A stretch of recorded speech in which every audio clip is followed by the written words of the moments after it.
We at Gene Johnson are here and ready to help with our touch-free service. Being clean and safe are at the top of our minds. We're using gloves, masks, shoe covers, and lots of hand sanitizer. Our software allows us to get your approval without any physical contact. We hope you don't need us, but if you do, we're ready. Gene Johnson, clean, on time, and professional. I'm telling you, Steve, every birthday thing you put up comes into my feed for some reason. It's like a loop machine. I got what? It must be the what do they call it? The what do they call that? You're fine. The logarithms. No, yeah.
Do-It Center is located in beautiful Snohomish, Washington.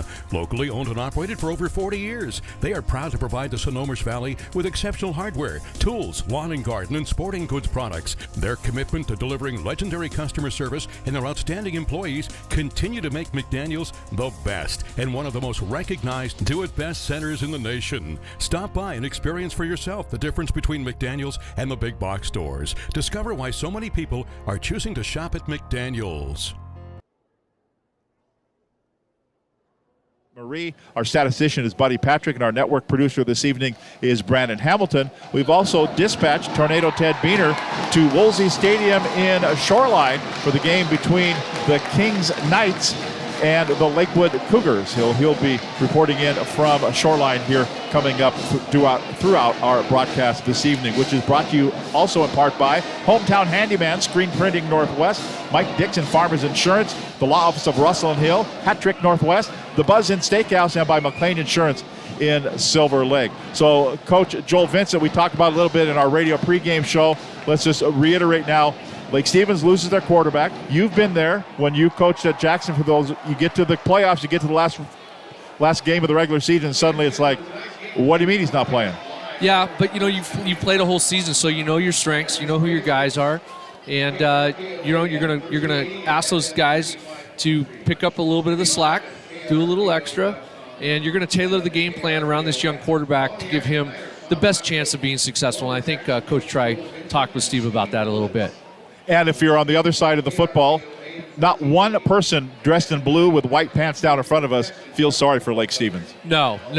And, Coach Keck had a great comment. He said, it's tragic. You never want to see a kid, especially who's a senior, have this happen to him at this point of the season. And, deep down you want to play them at full strength. But you know what? At the same time, it is what it is. And, if it gives you a little bit of a lift as a team, then it does. Okay, so we're getting set for the opening kickoff here. And we're glad you're with us here on this Friday night. Tom Lafferty along with Steve Willits and Joel Vincent up here in the booth. And we're getting set for the opening kickoff. So Glacier Peak will get the football, and we will be underway.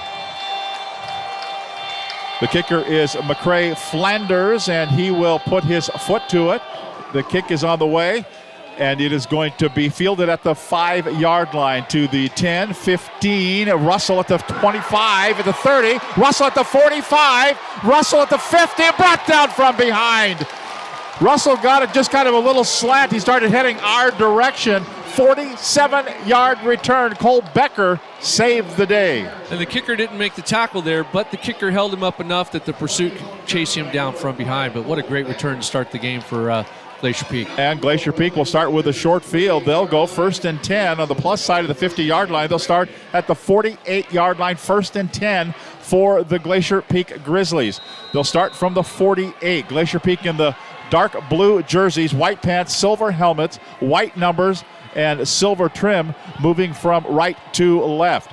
Here we go, 1st and 10 from the 48-yard line. Motion man sits up in the slot to the right.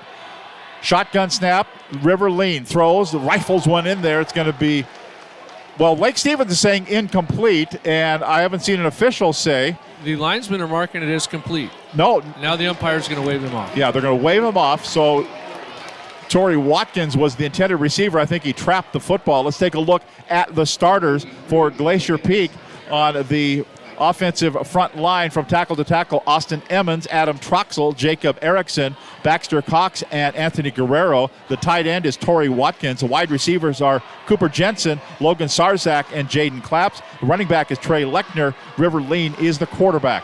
2nd down and 10, and it's going to be Lechner who gets it. He'll go straight ahead, and Lechner will get about a 4-yard gain across the 45, put him down at the 44-yard line.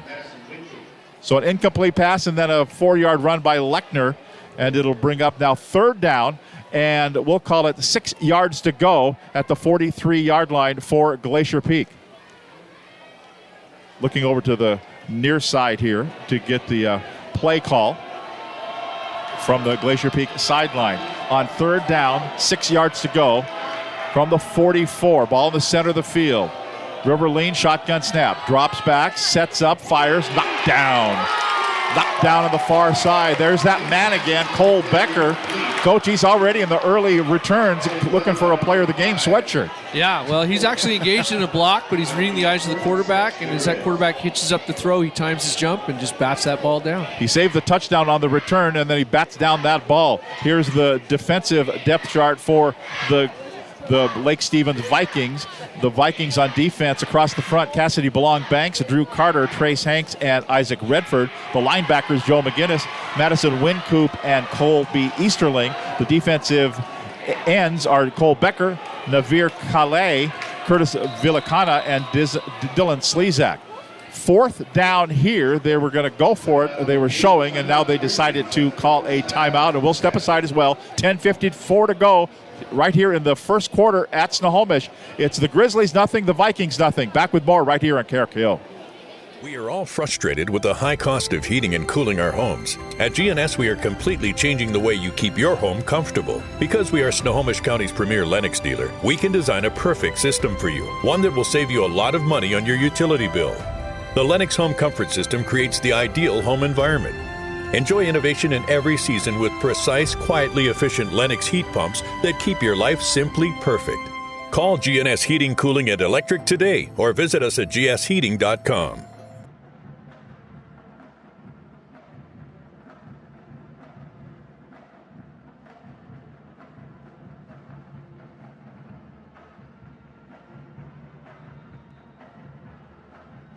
Nice crowd on hand, still filing in. The rivalry game between Lake Stevens and Glacier Peak. So 4th down, going for it here. 4th down, 6 yards to go. Coach seems early to go for it, but from the 44, River Lean in the shotgun. Or will he quick kick it? We'll see what happens. Here it goes. He drops back to pass. He looks up, sets up in the pocket, has some time. Now he decides to run for it. He kind of hesitated, and he's going to run for it. He's going to get about 2 or 3. He's going to be dropped at the 42-yard line, and it's going to be Lake Stevens football. Yeah, a little paralysis through analysis there. I think if he pulls that down a little bit earlier and takes off, he might get it. But he had his eyes downfield. He was trying to find an open receiver and just waited a little bit too long. So it'll be turned right over on downs. It'll be 1st and 10 for the Lake Stevens Vikings. We'll give you their starters on offense. From tackle to tackle, Bryce Slezak, Dylan Slezak, Grant Lynch, Curtis Villicana and Micah Avery. The tight end is Isaac Redford. The wide receiver is Gabe Graham. Also Drew Carter. Fullback Jaden Lamar. Trace Hanks is the halfback. And Caden LaPlante in for Grayson Murin is the quarterback. He sets up in the shotgun, waiting for the initial snap of his high school career. Toss goes over the left-hand side. It's going to go to Jaden Lamar. He's going to spin for about 3, put him out to the 45-yard line, and Glacier Peak's defense kind of stiffens to the challenge and brings down Lamar after only a 3-yard run. Defensively for Glacier Peak, the defensive end is Cooper Jensen, Adam Troxel, Austin Emmons, and Jacob Erickson across the front line. The cornerback is Reggie Valmonte and Ashton Olson. The linebackers, Torrey Watkins, Michael Fant, and Grayson LaFleur. And the safeties are Ryan King and Jaden Claps. On 2nd and 6, they throw the pass. It's going to be a screen over the middle. It's going to be at the 45. Drew Carter makes the catch, and 24 yards later, he's brought down at the 31-yard line. It's going to be Drew Carter, who has changed numbers. Carter was not, right? Murin was 8, and Carter is also wearing number 8. So we're going to go with Drew Carter because Murin's on crutches. There you go. 1st and 10 at the 31-yard line. Shotgun snap. And they'll give it on the inside handoff to Lamar across the 30. Lamar down to the 25-yard line. Jaden Lamar not losing any speed there. He's going to get a 6-yard gain down to about the 25-yard line. So Lamar on the run, a 6-yard gain, brings up 2nd down, 4 yards to go for Lake Stevens. Moving from left to right, Lake Stevens in their white jerseys, purple pants, purple helmets, purple numbers, and gold trim. 2nd down, 4 yards to go. Empty backfield now. They'll fake the handoff and they'll roll out the pass. It's LaPlante. LaPlante's going to be planted at the 40-yard line. Tom, holy smokes. What have I told you good teams don't let you do? What's that? They don't let you roll out. Jaden Claps comes in and absolutely lays the lumber to him, and he is brought down. They're going to put him all the way back at the 38-yard line. You know, Tom, great defenses set hard edges, and they just do not allow you to do that. I'm a little surprised. Coach Fry talked about LaPlante being a pocket passer, and they're trying to get him out on the perimeter. So I'd be interested to see if they come back to that at some point. Officially a loss of 13 brings up 3rd down and about 17 yards to go from the 38-yard line for Lake. LaPlante is the lone, all by himself in the backfield, now being chased out of the pocket. Throw is going to be intercepted. Picked off at the 35-yard line. Claps, I think, got it again. Claps came through, and he's going to get the pickoff, and it's going to be a turnover, and it goes back to the hands of the Glacier Peak Grizzlies. That's Coach Keck right there to Coach Try saying, I dare you. He lines up man across. All 5 receivers are going to play man-to-man. And then he brings everybody else after this young kid. And they get after him, and he forces him into a bad throw. But that's Coach Keck kind of rolling the dice there, saying, my guys are going to be a little bit better than your guys. So 1st and 10 for Glacier Peak off the turnover. We're scoreless with 8:03 to play here in the opening quarter at Veterans Memorial Stadium in Snohomish. Spread offense here. Double wideouts to the way out to the side of the field. They put a man in motion, sets up as a slot to the right. River Lean has it. They'll run the football. Right straight up the middle to Lechner across the 35, 40, and all the way out close to the 45-yard line. That's going to be a 12-yard gain for Trey Lechner. Nothing fancy there. Lechner will get 12 and a 1st down for Glacier Peak. That's that downhill run that was being talked about before the game. That was just power football right there. And that powered him to a 1st down, so it'll be at the 44-yard line where it'll be 1st and 10 at the 44. Shotgun snap, throws it over to this little screen out to the left-hand side. It's going to be Sarzak who makes the catch. Gain of about 6, put him at the 50-yard line. Little pitch and catch, little hitch route out there. Good play on 1st down. Now you've got 2nd and 4. You've got the whole playbook here. And in on the tackle there was Cassidy Belong Banks. 2nd down and 4 yards to go at the 50-yard line for Glacier Peak. Riverlane, the quarterback, waits for the snap here out of the shotgun. They could kind of put a man in motion, but they're going to run the football. Not much running room there for Lechner. Lechner got up a good head of steam, coach, headed right into the line and then ran into the back of his own guys, I think. Madison Wincoop, though, leads the charge defensively for Lake Stevens. Yeah, Lake Stevens actually had a little stunt going there with their defensive lineman and that linebacker, and he hit that gap and just kind of cut the legs out from underneath Lechner. So here's a third down, 3 yards, a long 3. 3rd and 3 at the 49-yard line. Need the 46 for the first down. Riverlane in the shotgun. Wideouts to both sides of the field. Sets up the pass, throws. It's going to be intercepted. We go right back the other way. Intercepted, and that's going to be Cassidy Belong-Banks. And he gets the interception for Lake Stevens. It's Vikings football. And Tom, Cassidy Belong-Banks is a freshman. He's a 9th grader. We call that the Drew Carter chair. Yeah. That's what Drew Carter started as a freshman. Now he's going to Eastern. Obviously, that kid can play. Went to the well. Again, that was the play they had run just a couple before in that series. They went back to it, and Belong-Banks was right there to jump that route. And we got Lake Stevens going the other way. Steve Willits, you haven't done much walking. You've been like between the 35-yard line so far. Yeah, right. And you know what I've got to tell you? I was watching Belong-Banks that entire play. Immediately, as soon as that snap was taken, he was almost baiting Lean to throw that ball. And as soon as he did, he broke on it. Beautiful play by the freshman. So 1st and 10 for Lake Stevens from their own 45-yard line. Carter split to the right. The quarterback is Caden LaPlante, the 6'1", 165-pound sophomore, in the place of Grayson Murin, who got hurt last week. They're going to run the sweep around the left-hand side.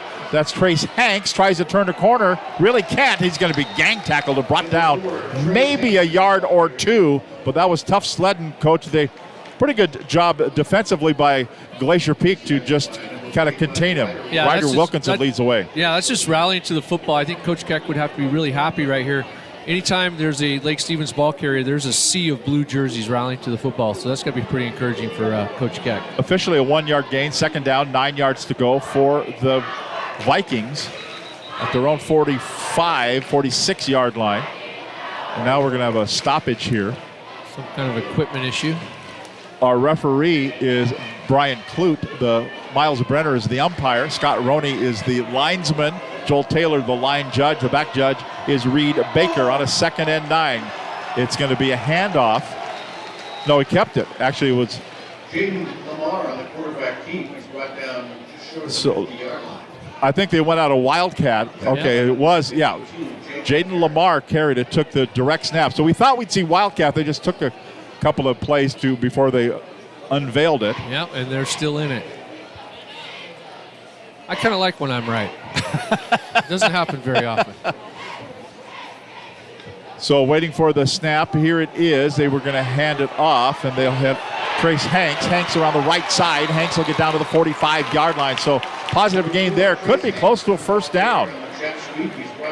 He's going to get 5, and he needed 6. So that's going to bring up 4th and a yard to go here for Lake Stevens. I wouldn't see them changing what they're doing here on this down. Maybe part of this, Tom, is going to this to give that young quarterback a little bit of time to breathe and gather himself. But this seems to be working, so you'll probably see him stick with it. So the Wildcat here, no quarterback in the formation. Shotgun snap, he kept it. He's going to head around the left-hand side. That's Lamar at the 40, 35, 30, down the left side at the 20, cuts back at the 15, all the way down to the 10-yard line. Jaden Lamar faked like he was going to toss it, and then it just opened. The seas opened, and it was clear sailing all the way down to the 10-yard line. 34-yard run by Jaden Lamar. That Wildcat worked. It does. It's and it's hard to defend.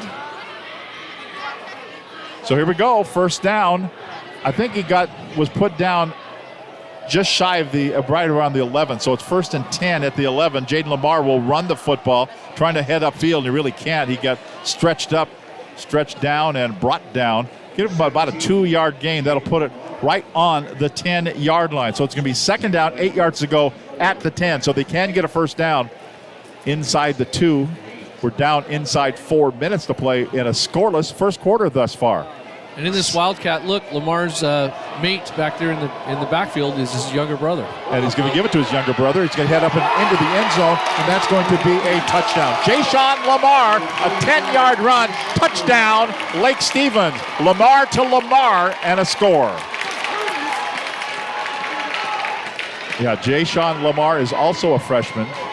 Well, what's that tell you about Lake Stevens? That two of the biggest plays we've seen so far in this game are made by ninth graders. Right. And they don't even go to that school. They go to Cavallero Mid-High. That's right. Which is a ninth grade exclusive campus, is my understanding. So McCrae Flanders will kick the extra point. The holder they had to change as well because that was Murin who would hold. And now Glacier Peak calls a timeout before the extra point. I'm guessing, Coach, you're going to come up with 10 or 12. I'm counting 11. I was worried that they were worried they had 12. So now Lake Stevens went over to talk to Coach, and now they just blew the whistle and said, yeah, go back there. We didn't really want a timeout, or I don't know. I don't know what's going on with that, but they're going to line up and kick it now. We'll go back. We'll go down to Steve here in a second.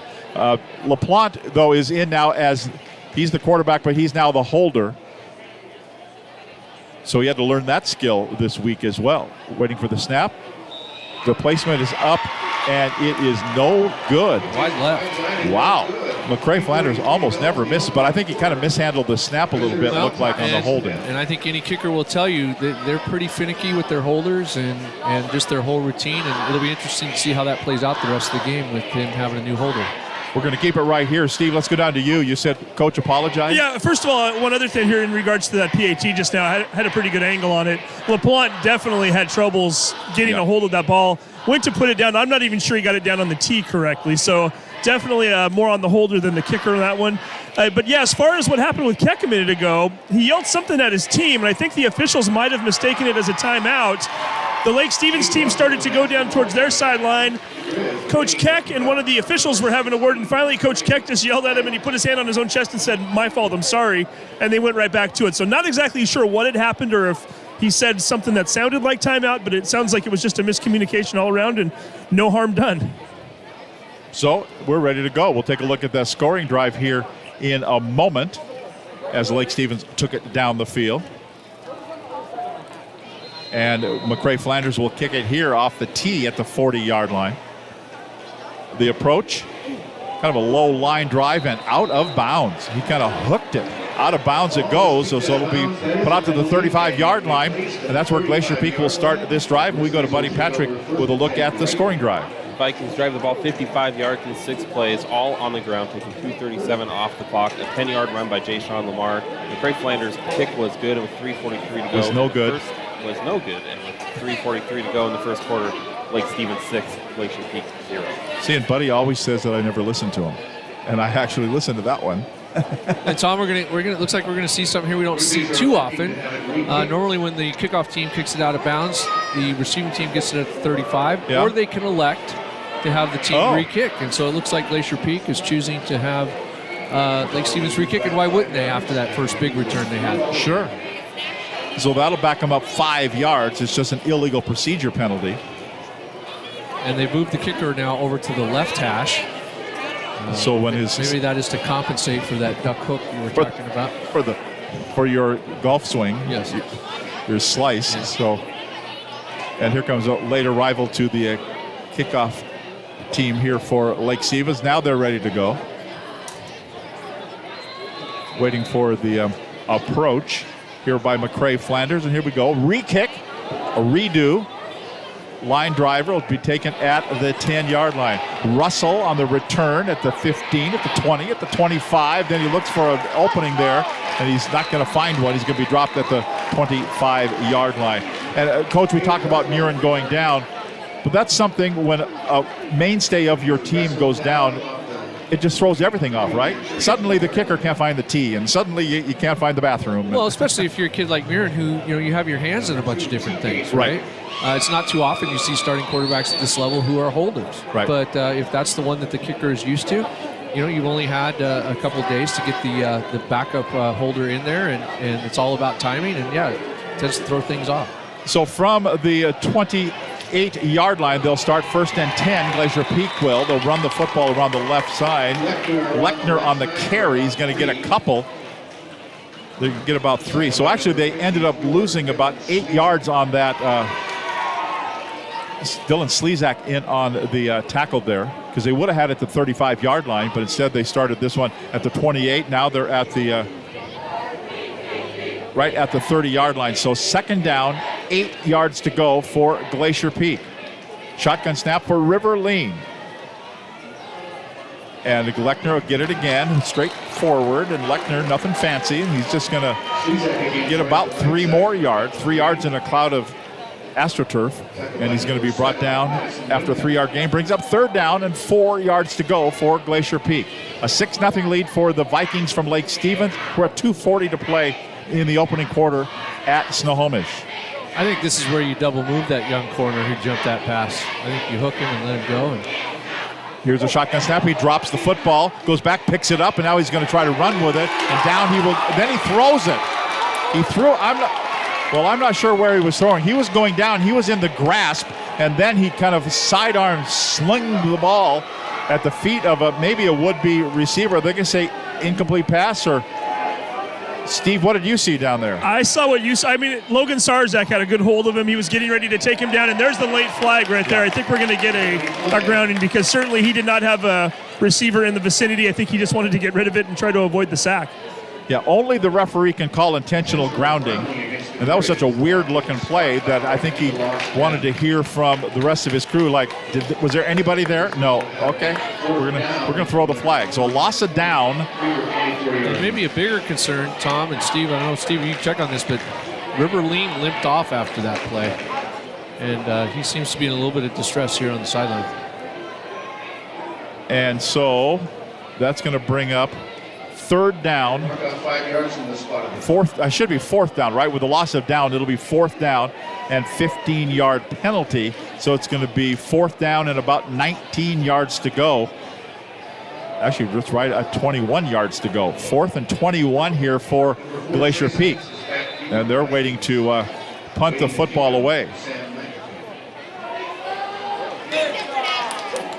Lone receiver back here for Lake Stevens, setting up at about the 45-yard line. With 2:18 to go, here's a snap back, and the kick is away. Kind of a low line drive. Bounces at the 50, goes out of bounds at the 45-yard line. And so that's where Lake Stevens will start. Coach, we talked about in the beginning of the broadcast tonight, Lake Stevens doesn't have huge amounts of numbers because they're always going to short field. Yeah. Well, when your defense is as good as it is, you spend a lot of time in your opponent's, what we call the plus side of the field. Right. And your drives are shorter, but I don't know. I looked at their offensive numbers. They still get lots of yards. So it's 1st and 10 for Lake Stevens. They lead at 6-0 with 2:12 to play here in the first quarter. I'm curious to see here if they come back out to Wildcat, or they're going to bring the young quarterback in again. Looks like Mr. Lamar is going to take the snaps again. So we're still in this spread Wildcat look. Yeah, Jaden Lamar is, and it's empty backfield. Jaden Lamar's all by himself there. He puts a man in motion through the formation, and they'll fake it to him, and Lamar will run, and he'll go at the 50, at the 45, stutter step, and ran into his own man, and then gets pulverized at the 40-yard line. He's going to get about a 15-yard gain. That's going to be a 1st down, but he paid the price. He kind of pinballed his way through a bunch of defenders there. Yeah, he got held up, and some of the Glacier Peak guys arrived and kind of delivered it to him a little bit. Glacier Peak's having real trouble defending this counter play that's off that jet motion, where he just fakes the jet handoff and counters back the other way. They're going to have to figure out an answer for that. 16 yards officially, and now LaPlante is back in there at quarterback, and Lamar is to his right, Jaden Lamar. It's 1st and 10 at the 39-yard line, but instead they're going to kind of co-run it, and now it's going to be Lamar who takes it from him and gets down to the 30-yard line. I've heard of run-pass option, but that was a run-pass in neither one, and they both had the ball for about 5 yards. Yeah, they both kind of ran together there, and then at the last minute he kind of hands it off. I don't think there was ever the intention he was going to keep it, so that was kind of odd looking. Torrey Watkins in on the stop there for Glacier Peak, but he did get about a 9-yard gain, brings up second down and a yard to go at the 30-yard line, coming up on a minute to play here in the first quarter, and a 6-0 lead for Lake Stevens. They said now they empty the backfield, and LaPlante will throw it over to the right side. It's going to be complete to Drew Carter. Carter they're throwing on first down, or second down and a yard, and going to say no gain. So that's going to bring up third down and a yard to go. So they did not get the first down. But it's a good, easy throw for this young quarterback. He's now got a completion under his belt. You had a little bit of wiggle room there because, even if it goes incomplete, you're still looking at 3rd and 1. So all in all, not a horrible call, I don't think.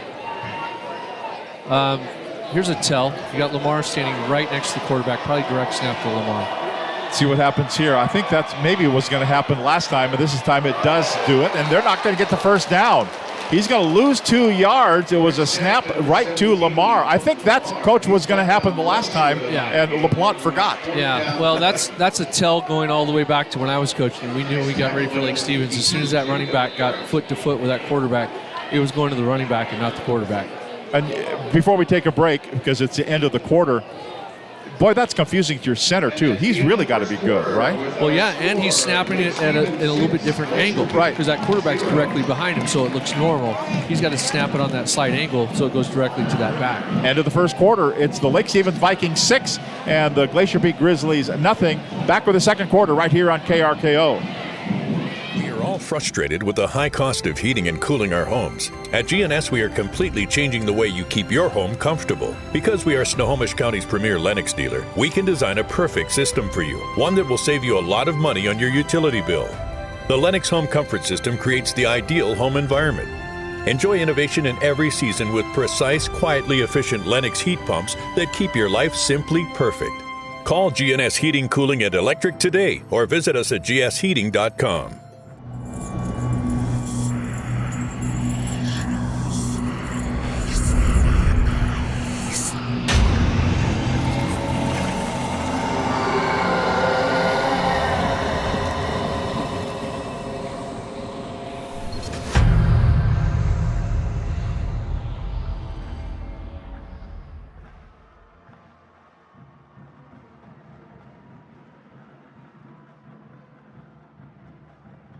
Here at Veterans Memorial Stadium in Snohomish. Tom Lafferty along with Steve Willits and Joel Vincent.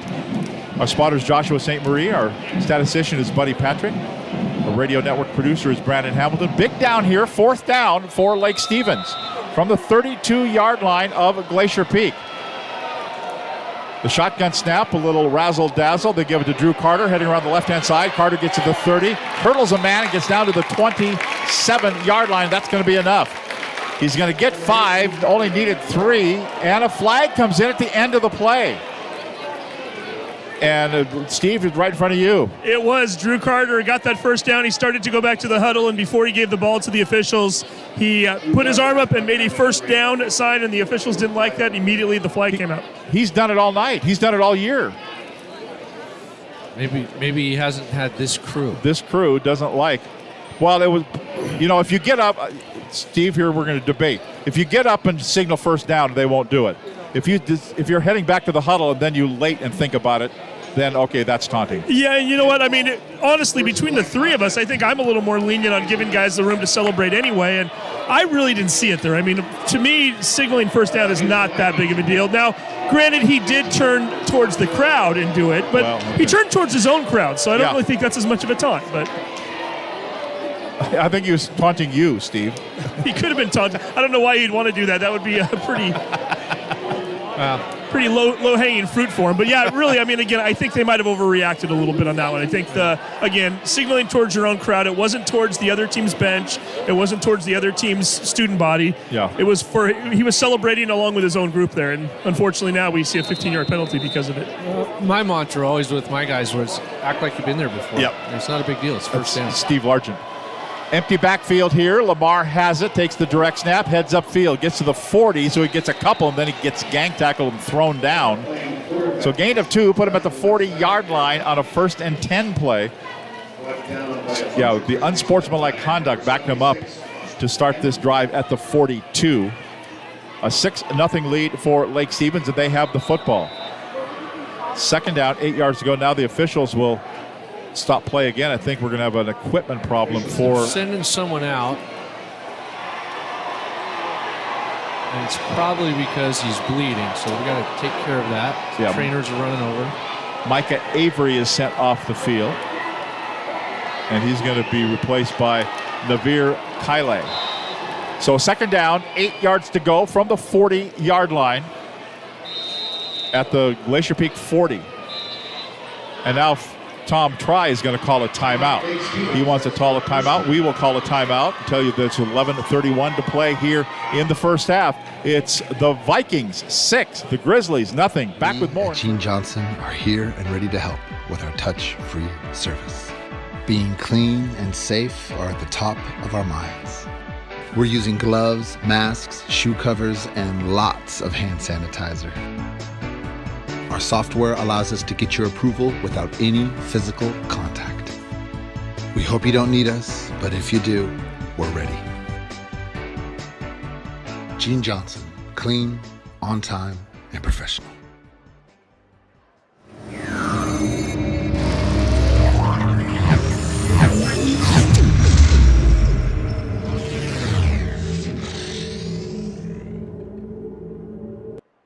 Second down for Lake Stevens after they call the timeout. Second down, 8 yards to go at the 40-yard line.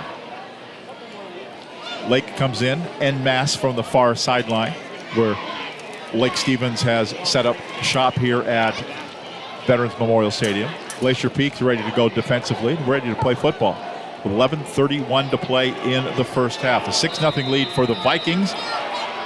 Second down, 8 yards to go from the 40. Motion man. Back to pass is LaPlante. Throws it, gets hit from behind. They're going to say it's tipped. There's a flag down. It was tipped and then they almost thought there was a fumble, but it was actually an incomplete pass. Yeah, it went off the back of a helmet of one of the offensive linemen. Jacob Erickson got there first to disrupt the passing of LaPlante. And I'm not sure what they're calling we're here. waiting for a signal here. Yeah, if it hit a lineman. Yeah, if it hit the back of a lineman, so, well, it's... Yeah, and they're talking to Coach Keck, so it's going to be against Lake Stevens, and they're asking him what they want him to do. How do they want him to enforce it? Holding is what they're calling. So before all of that happened, there was a hold penalty. Yeah, is it illegal touching to throw it into the back of the helmet of your offensive lineman? Yeah, if it can't touch any of those guys wearing 50, 60, or 70 numbers. Yeah. So back them up to the 50-yard line. Brings up now second down and 18 yards to go for Lake Stevens. The Vikings lead at 6-0. Moving from right to left in their white jerseys, purple pants, purple helmets, purple numbers, and gold trim. Second down, 18 yards to go for Lake.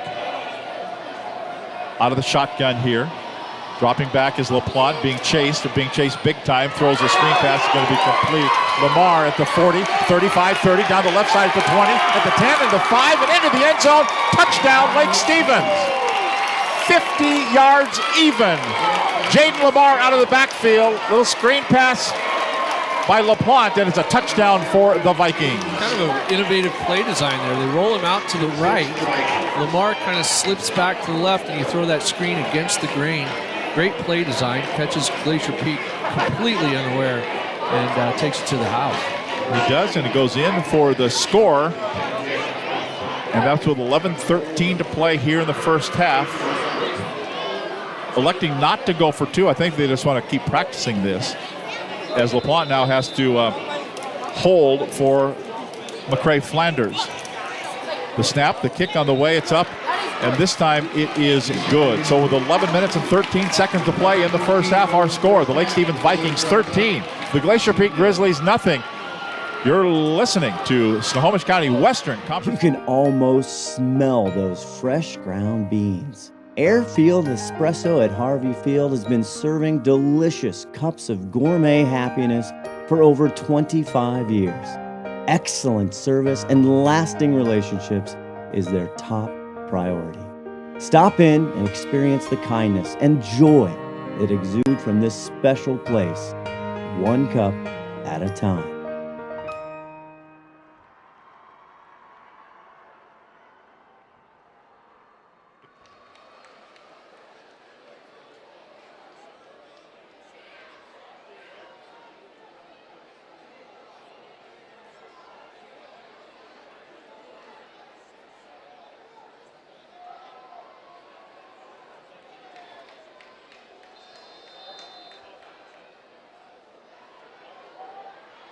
In our coverage next week until we find out who's playing. Here's the approach and the kick by Flanders. It's going to be fielded at the 7-yard line. At the 10, Ashton Olsen, that kind of runs backwards. Now he heads back upfield. Picked hard at the 15-yard line. Ashton Olsen ran a long way after he fielded the ball at about the 5. Be about a 10-yard return. Then he gets popped right there at the 15. TK Perkins leads the way defensively there for Lake Stevens. So it'll be 1st and 10 for Glacier Peak. They huddle up down here in front of us, and now they'll head out and go straight to the line of scrimmage, ready to go. Lake Stevens getting out defensively as well.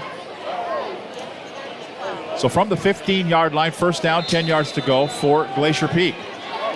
Riverline, the quarterback. Trey Lechner's behind him.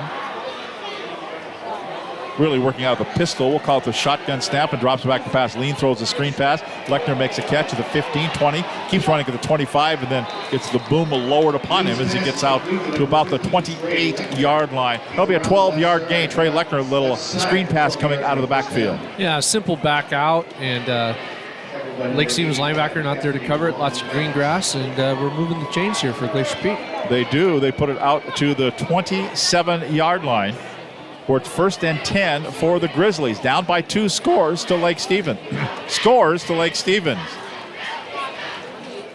So from the 27-yard line, left hash mark. Shotgun snap for Lean, handed off. Lechner will carry it again, this time across the 30, 35, out to the 36-yard line. That's going to be Drew Carter comes up and makes the stop. It's going to be a 9-yard gain for Lechner, and it'll bring up now 2nd down and a yard to go. Downhill power run. Yeah, I think Glacier Peaks has some success with that. Needs to stick with that here. Control this ball for a little while. Keep it out of the hands of the Lake Stevens offense. We'll take a look at the drive after this play. It's a 2nd down and a yard to go. And they're going to stop play here momentarily. Looks like we're going to have they're going to call, I think, a false start here. Yep, against Glacier Peak. Let's take a look at that scoring drive from earlier. Lake Stevens starts that drive from their own 45-yard line, going 7 plays, 5 on the ground, 2 through the air, taking 3 minutes exactly off the clock. With a 50-yard touchdown pass from Caden LaFont to Jaden Lamar. McCray Flanders' kick this time was good, and with 11:13 to go in the 2nd quarter, it was Lake Stevens 13, Glacier Peak 0. It's 2nd down now, and about 6 yards to go. They'll run it to Ryan King in there now. We saw Lechner go off earlier. King will be in the backfield. He's going to get, back to about the line of scrimmage, so no gain by King. He went airborne as well at the 31-yard line. Is it too early, Tom, to say that this is a crucial 3rd down? I mean, we're 9 minutes to go here in the 2nd quarter. If you say it's a crucial 3rd down, it's a crucial 3rd down. I just the way that the Lake Stevens offense is kind of taken off here. If I'm Coach Keck, I'm wanting this 1st down and not having them back on the field for a while. 3rd down, 6 yards to go from the 31-yard line, their own 31. Shotgun snap, back to pass. Has some time, sets up in the pocket, throws. It's going to be incomplete. We got a flag. We got a flag down. You think defensive pass interference?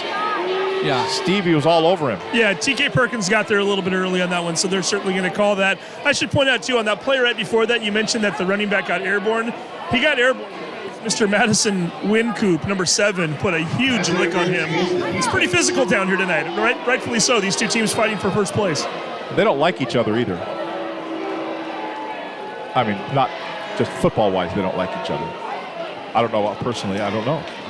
I would bet a lot of them aren't great friends outside of here either. So after the penalty, that puts it all the way out to the 46-yard line. Getting a report from Tornado Ted down in Shoreline. Kings and Lakewood, end of the 1st quarter, no score. So from the 46-yard line, first down, 10 yards to go for Glacier Peak, their own 46. They put a motion man who just sets up as a slot to the right, and then he goes early. He moved and moved and moved and kind of shuffled along the side. Then Torrey Watkins started leaning forward and leaning, and he finally took a step, and that's a false start there. Yeah, the Glacier Peak coaches next to us weren't thrilled about that one. So back them up 5 yards, put them at the 41-yard line. It's going to be first and 15 yards to go for the Grizzlies. Down by 2 scores at 9:05 to play here in the first half of action. Lean will wait for the snap. He gets it. Sets up in the pocket. Has a lot of time. Looking, has his choice of receivers. Throws it into there and is going to be caught. Or no, it's going to be incomplete. Torrey Watkins was the intended receiver. Nice coverage there. I thought maybe he caught it, but the ball just kind of fell away, and it's going to be an incomplete pass. Brings up second and 15. Yeah, I'm with you on that. I thought he initially caught it. I'm thinking that he just didn't control it through the ground and the collision and the tackle. But I thought he had it at first too. Second down, 15 yards to go after the incomplete pass at the 41. As Glacier Peak comes up and sets up, and then they look over to the side for 2 guys that are wearing orange gloves for the play call. And now they'll be ready to go at the 41-yard line, second and 15. Shotgun snap here. Throws it left side. It's going to be complete. Jaden Claps falls forward across the 45, and he's going to get to about a 7-yard gain, put him out to the 47-yard line. So that brings up another. Coach, how many third downs are important? Every single one of them? Well, yeah, at this stage in the game, I just think that Glacier Peak's got to, if nothing else, control the ball here for a little while, keep it out of the hands of the Lake Stevens offense, keep it at 2 scores. Best case scenario, get a score on the board and get it to within 1. So third down, 8 yards to go at the 48-yard line. Shotgun snap, sets up the pass, looking, now shuffles to the left, throws it over the middle. It's going to be nearly picked off. And he caught it. Logan Sarzak made the catch. I think the ball actually physically went through the defender. It did. And he makes a really acrobatic catch there, too, after it kind of deflects off the defender's hands. So pretty fortunate break there for Glacier Peak, and it's going to extend this drive. It does indeed. It puts it down inside the 40-yard line. Put him at the 38. It's first and 10. Sarzak made that catch. Beautiful catch downfield. From the 38-yard line, it's first and 10. Shotgun snap, they'll run it. That's Lechner. Lechner kind of lowers his head, lowers his shoulder, and gets about a 3-yard gain down to the 35-yard line. Coach, he's just a load. He is. He's a big back at 215, and he runs hard. And with that pad level down like that, boy, that's a tough task for that defense. Now he'll come off the field. King is in for him now. Yeah, Ryan King will check in. Second down and 7 yards to go from the 35-yard line. 7:16 to go in the first half at Snohomish High School's Veterans Memorial Stadium. Glacier Peak, the home team. Shotgun snap. They have the football. King will run the left-hand side at the 30. Still running and gets hit as he gets just across the 30. Somebody went flying through there as well. Sarzak was blocking, and Belong Banks came up and made the stop. Oh, actually he was blocked. Yeah, I think the 9th grader got welcomed here. Yeah, welcome to Snohomish. Yes.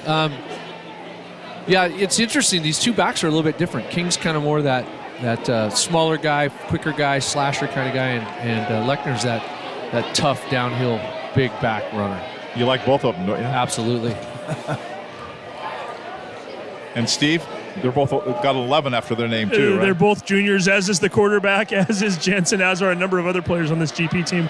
First and 10 from the 27. King around the left-hand side. There's that quickness across the 25. Flag comes in. We're going to get a hold. Yeah, we're going to get a hold there. He's going to get about almost 8 yards. Got down close to the 20-yard line, but it's all for naught, and that'll back them up. Yeah, anytime that umpire throws that flag into that area, about 99.9% of the time, it's going to be a hold somewhere in the interior. Reminder, if you're tuning in for the Everest Silvertips Portland Winterhawks game going on tonight at Angel of the Winds Arena in downtown Everett, that game is just up the dial at Classic Country KXA 1520 AM and FM 101. What do we got? It was not a hold. Maybe an illegal block here because they're going the illegal use of hands or illegal block in the back is what that is. Okay, so now there's that changes everything. There's that .01. Yeah, it's probably like a defensive lineman getting a hand up into the face mask of an offensive lineman, something like that. It's a mess in there. Saying there's a chance. Well, I'm just telling you, it's a war in there every play, and I was thankful every day that I never played in there. So it's going to be first down, goal to go. After all this happens, first and goal to go from about the 9-yard line for Glacier Peak, their deepest threat of the football game, as they wind the clock with 6:19 to play in the first half. Shotgun snap, give it to Lechner. He'll get the tough yards for you, and he's going to get about 4 there, actually maybe 3, put him down close to the 7-yard line. Cole Becker in on the stop for the Lake Stevens Vikings. And they've dropped the sticks, right, Steve? So this is an end goal situation here. Okay. Correct. So it's going to be second down, 7. Second down goal to go at the 7 for Glacier Peak, who really have not been running the hurry up. They're just kind of running kind of slowly here. Second down goal to go from the 7. Shotgun snap for River Lean. Gets it. Hands. Give it to Lechner on the left side. Trying to escape, and he can't do it. Nowhere to run, nowhere to hide, and down he will go. Could be a loss of a yard for Trey Lechner. And that'll drop him at about the 8-yard line. Brings up now third down. Here's another important third down play, Coach. Yeah, and the thing you're trying to guard against here is you want to get in the right play, but this is not a place down here in the red zone at this point. You want to turn the ball over, so you want to call something that you're confident in, that you run well, that's going to go to your best players, and then hopefully you can get a score or get it close enough to the goal line that you can realistically go for it on fourth down. Third down, goal to go at the 8-yard line for Glacier Peak. Shotgun snap, back to pass. Throwing, Lechner makes a catch at the 10. Stutter step at the 5. Rolls over a man at the 3 and down right there. Madison Wincoop comes up and leads the charge defensively. It's going to be a gain of about 5, but that brings up, talk about an important third down. How about a very important fourth down here? Fourth down, goal to go at the 3. Yeah, I'd be thinking here if I'm Glacier Peak, I'm thinking I've got 6'4", 6'5", Cooper Jensen, and I've got a 5'9" freshman corner. I think I'd probably throw a 50-50 ball up to that matchup and think that Cooper is going to win that most of the time. 10th play of the drive. Yeah, Cooper Jensen is huge. Yeah, and right now he's being defended by a guy who's much shorter than him. So waiting for the snap here. Fourth down, goal to go at the 3-yard line. Motion man. And it's going to be a quarterback keeper. Leon trying to, and he does. He got in. He got in. Touchdown, Glacier Peak. 3-yard run. He faked it to Lechner, and then he kind of picked and chose and find his way, and I thought he was going to be short. And then that last little burst to jump across the goal line. Yeah, he picked and chose his way, but it was also second and third effort, and what a magnificent play by that young man right there to get that ball across that goal line without that knee or any other part of his body touching there. That was a great play. And we're going to have the addition of the extra point here. Sam McAfee is the kicker for Glacier Peak, but they're waiting for one more. We've got a lineman who forgot he was on this, so he's going to come in. And now they're going to send him back out. We don't need you. Come on back. You'll be okay. Waiting for the snap here. Out of the hold of Caleb Koffler. Here comes the snap. Eventually. Finally, it is. The kick is airborne, and it is good. With 3 minutes and 49 seconds to play in the first half, our score, the Lake Stevens Vikings 13, the Glacier Peak Grizzlies 7. Back with more from high school, from Snohomish High School, Veterans Memorial Stadium right after this. Fred's Rivertown Ale House was established in July of 1994 and is located at 1114 First Street in historic downtown Snohomish. Each time you visit the ale house, you may expect to find new beers and new food choices. Fred's Rivertown Ale House is well known throughout the beer community. Oftentimes, we are the first choice for breweries to introduce new beers, limited or specialty beers, and beers you just won't find anyplace else. At Fred's, we like to say that once we get you through the front door, our friendly service, relaxed family atmosphere, and our quality food and beverages will keep you coming back. It's like a loop machine. All around town, people trying to get down.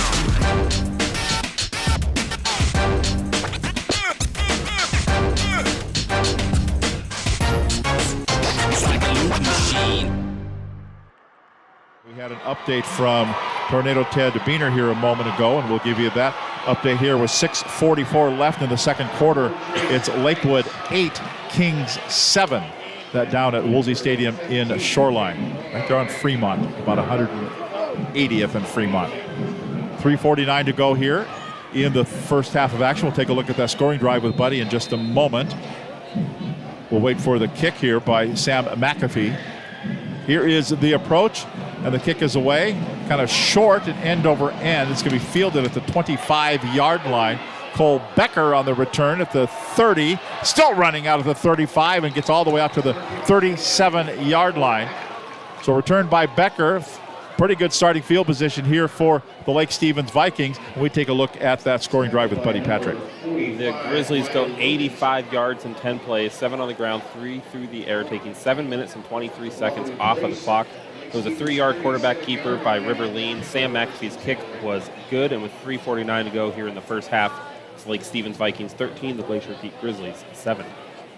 And now Lake Stevens has 3 minutes and 41 seconds to work with here if they want to put one on the board before the halftime. 1st and 10 at the 37. The quarterback, Caden LaPlante, into the backfield, waiting for the shotgun snap, throws it, slings it over the left-hand side. It's going to be complete at the 35, 40. Easterling gets to the 40-yard line.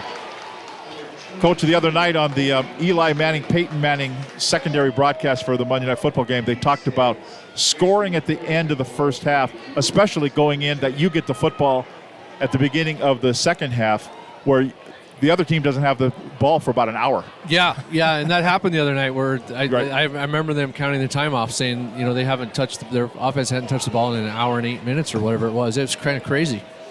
So second down and about 7 yards to go. Shotgun snap here. They're going to hand it off. That's Lamar, Jaden Lamar, across the 45 and out close to the 50-yard line. That's going to be enough for a first down. The other thing that Peyton Manning talked about was Warren Moon loved the football right out of the package. Oh. All slick and everything. He said, but he threw the most perfect spiral ever thrown in the National Football League. Oh, Warren Moon threw just picturesque passes. He could spin it, as we said. Absolutely. But right out of the box. Yeah, that would not be me. I think they've got to be roughed up a little bit and worn in a little bit. I don't have, super big hands. They're very slippery. So from the 47-yard line, first down, 10 yards to go for Lake Stevens. Fake on the handoff. Lamar will keep it. He got the direct snap. He kind of slaloms his way across the 45 and down to the 43-yard line. It was about a 9-yard gain for Jaden Lamar as he took the direct snap there. Cooper Jensen comes up and makes the stop defensively for Lake Stevens. Give him 9, brings up second down and a yard to go. Coming up on 2 minutes to play in the first half. Glacier Peak with 2 timeouts remaining. Not electing to stop the clock here. Now we're at 2 minutes to go, and the clock is running at the 43-yard line, left hash. River Lean. No, actually, excuse me. It's to Lamar, who hands it off, and it's going to be about a 3-yard gain. That's going to be Jayshon Lamar, who carries that time. So Jaden to Jayshon Lamar, gain of 3. Brings up now 1st and 10. That'll move the sticks down to the 39-yard line. Minute 38, tick, tick, tick. Minute 36 to go. Yeah, this is where I think if we see Grayson Murin in the game, they're probably going a little bit faster. But they've got the young kid in here, and they're kind of being deliberate. They're in the Wildcat here from the 39-yard line, 1st and 10. They'll fake the toss. Jaden Lamar will keep it. Heads upfield and finds an opening at the 30, 25, and down inside the 25-yard line. He looked like he was stopped, and suddenly it was like he was shot out of a cannon. Yeah, just when you think you've got him bottled up, then he just kind of squirts through that hole and kicks in that extra gear. And boy, that's what a great run that was. That's Jaden Lamar, who didn't do anything last Saturday except go to the Notre Dame game on their dime. 1st and 10 from the 24-yard line. Shotgun snap, and they to Jay-Sean again, a little toss, and this time big brother led little brother down the primrose path, and he's going to be losing 4 and gets hit hard. Jaden Claps comes up and makes the stop, down to 45 seconds to go, still with 2 timeouts remaining. They may not elect to slow things down here. Down to 40, down to 39, still standing at the line of scrimmage. 2nd down, 14 yards to go at the 28-yard line. Ball in the center of the field, 32 seconds to go. Motion man to the keeper, though. It's going to be Jaden Lamar up the middle. Runs over a man at the 25, 20, and down to the 18-yard line. Jaden Lamar right straight up the gut, down to for a 10-yard gain, and now they will stop the clock. So Tom Try elects. So was he not going to slow things down, or do you think, let's see what happens before we decide we're going to try to score here? Well, with that gain there, I think you spend the timeout. You're now realistically got a chance to score here. You've still got 1 in your pocket, I think, if I'm reading the scoreboard correctly. I haven't changed it yet. Right. So, I think this is where you do it. Now, what's interesting coming out of this timeout to me is, are they going to come out in that Wildcat look, which means you're probably going to be tackled inbounds because it's going to be a run play, or are you going to bring that young kid back in and try to throw the ball? Clock would stop on an incompletion or out of bounds. Caden LaPlante in for Grayson Murin, who got hurt last week in Lake Stevens' win over Kamiak. He left the field in a boot, and he's been in a boot. And on crutches here, he's on the sideline. 3rd down, 4 yards to go at the 28-yard line. 18 seconds to go in the first half, and a 13-7 lead for the Vikings. They have the football in the red zone.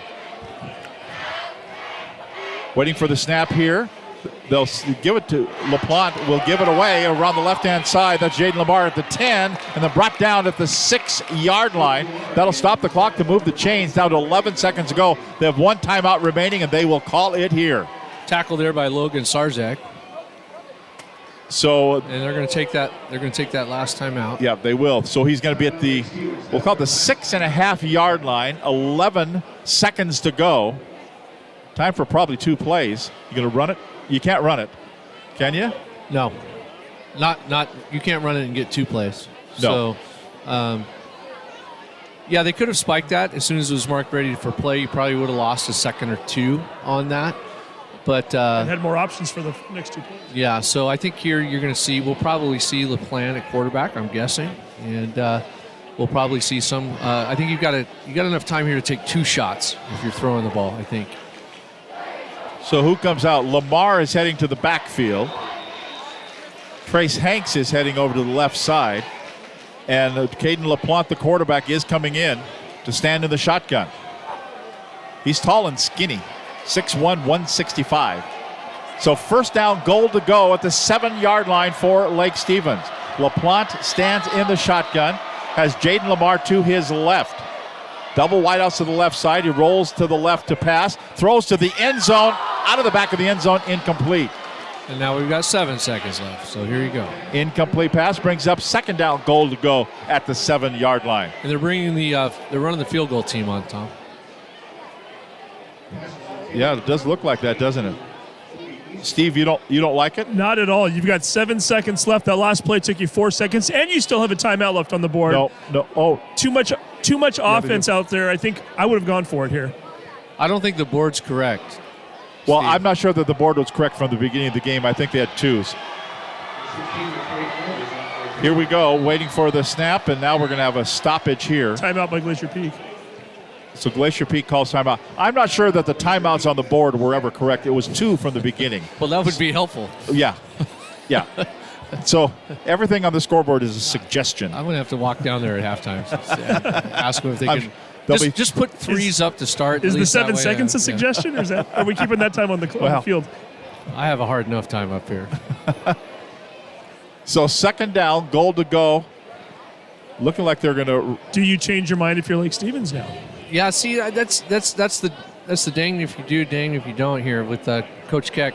I understand the timeout, maybe ice the kicker, but now you've given them some time to get over there and huddle and meet up. And there appears to me to be a lot more than 11 guys there. They could run back out here with their offense for all Coach Keck knows. So he's probably out there reminding them of that if they do, be ready. If not, go into your normal kick coverage stuff.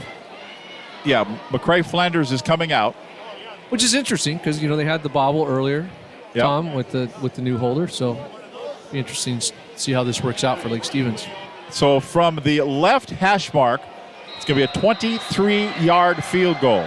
Out of the hold of Caden LaPlante, waiting for the snap from center. No, they're going to fake it. He's going to roll to the right, and he's going to be brought down. They absolutely knew that was coming. Jacob Erickson, like he was in the huddle with them, and that will turn it over on downs, and it will be Glacier Peak football. And I'm sure that's what Coach Keck during the timeout when he went out there was telling them, hey, I just want you to be aware of every potential and every possibility here, and let's play this straight up. Don't just assume they're going to kick it. And you know what? Now we're at the end of the half. That is the end of the first half. Where did the 2 seconds? Okay. They probably went wherever that timeout went. We'll go downstairs to Steve here. He's going to be with Shane Keck here in a moment. Yeah, I'm not sure where the 2 seconds. Here we go. All right, we're down here with Coach Keck right now. Coach, final play of the half there. Were you ready for the fake? I think we lined up to make sure we had it, but I thought they were kicking it for sure. Tell us a little bit about how this first half went for you. Obviously, you didn't get a touchdown until that last possession, but certainly looked like you're going to take a little momentum into the half the way you guys marched down the field. Yeah, I think we sputtered a bit on offense, and we struggled to adjust to their Wildcat stuff, which I think we'll hopefully have an idea to how to fix that in the second half. But overall, we're down 6 and got some momentum. So heck, let's go get them. Biggest message you give to your players at the half? Don't turn the dang ball over. Thanks, guys. Thanks, guys. All right. Thanks very much, Steve, with head coach Shane Keck of the Glacier Peak Grizzlies. We're going to see if we can get Tom Try here. He's over talking to the officials. Let's go back right down to Steve. Okay, we're with Coach Tom Try right now. Coach, 13-7 on the board. We knew this was going to be a hard-fought game. How are you feeling about the offense, the way they played the first half? We're playing tough. We're making some mistakes, but we got a young quarterback, and we're trying to mix it up with what we're doing with our Wildcat package and a lot of misdirection stuff. And I'm satisfied with what we're doing. Got to make some adjustments here at halftime, take care of the ball, and keep moving the chains and keep scoring. Looked like you changed the play calling a little bit after that first drive in terms of trying to just get him into positions where he could succeed a little bit easier, screen passes and whatnot. Yeah, just trying to get some confidence with our quarterback. It's his first start, and it's a big game, and so we're just trying to get his confidence up and trying to protect him too, and so that's what we're going to keep working on at halftime. GP team that likes to score a lot. You've held them to 7 in the first half. How are you feeling on that side of the ball? Our defense is playing well. We gave up some penalties there that kept their drive alive and then went down and scored. We had a stop there on 4th down, missed a couple tackles. But overall, I think our defense is playing really well. Thanks for your time, Coach. Thank you, Steve. Okay, thanks, Steve, along with head coach Tom Try of the Lake Stevens Vikings. Our score at the half, it's the Lake Stevens Vikings 13, the Glacier Peak Grizzlies 7. We'll have a report from Tornado Ted Beener coming up at halftime. You're listening to Western Conference football right here on KRKO. Plumbing technicians and apprentices.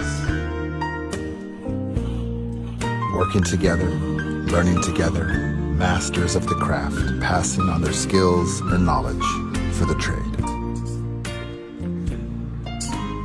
I'm Gene Jr., and we are growing fast. As one of the senior techs, I really enjoy sharing and teaching, really because I'm selfish and it makes me feel good. Getting paid to teach and learn valuable skills that can support your life, family, and dreams. Hi, I'm Renee. I'm an apprentice, and I like to learn from all these different plumbers. I want to be a plumber to provide a good lifestyle for myself and for my future dreams.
Hot summers in Snohomish County lead to homeowners taking steps earlier each year to keep their home comfortable. If you're thinking about air conditioning for your home, now is the perfect time. Air conditioning costs hundreds less when installed with a new furnace. If you're unsure about the age or dependability of your home comfort system, our consultants will help you determine the best solution. Our experienced technicians make sure our customers are comfortable by keeping their heating, cooling, plumbing, and electrical systems working well. But we believe comfort is more than that. We want you to have a comfortable buying experience, to be comfortable with our technicians working in your home, and on top of that, getting a value you're comfortable with.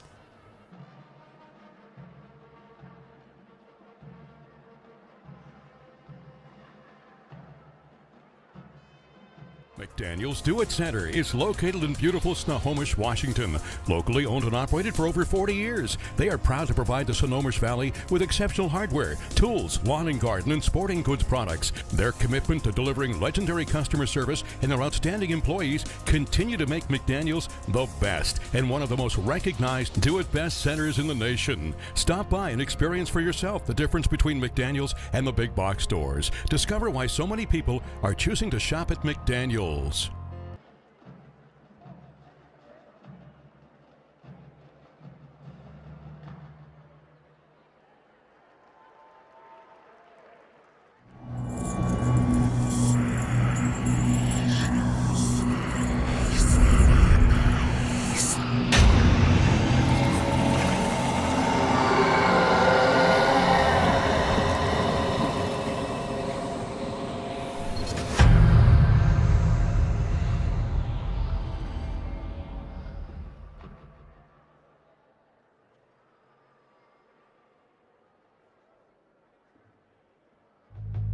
Introducing Corey, the new recruit.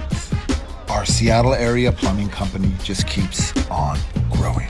Every day, every job, every person is a champion on our team. How we support each other to support our customers is changing the game. Hey, Gene Johnson Plumbing and Heating, Corey here. How could it possibly be this great to work for a plumbing company? Gene Johnson Plumbing really sets the bar. They are trend setting the nation for a plumbing company. My wife, for the first time in years, wants to bake and cook for my team. Gene Johnson Plumbing is my new plumbing home away from my own, and I will stand by that until I retire. I'm happy.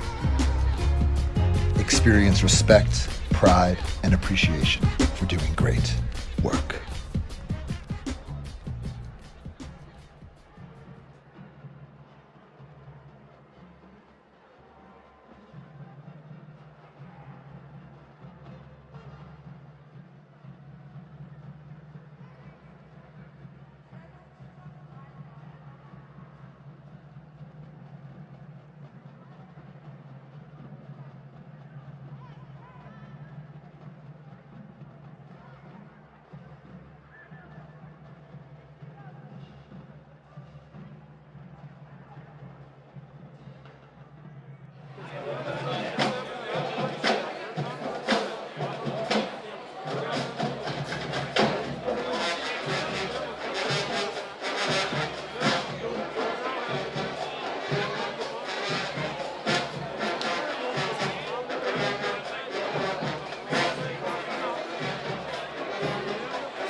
You can almost smell those fresh ground beans. Airfield Espresso at Harvey Field has been serving delicious cups of gourmet happiness for over 25 years.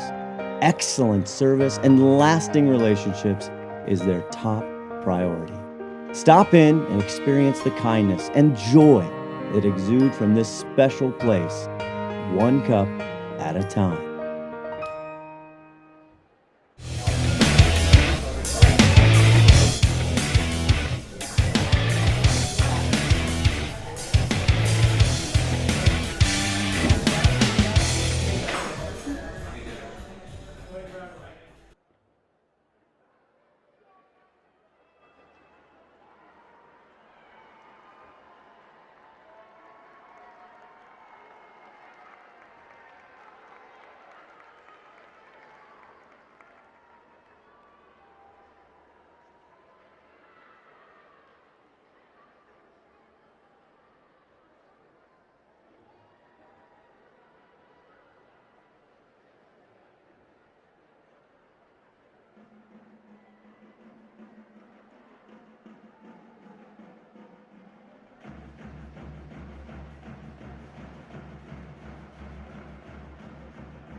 Memorial Stadium in Snohomish.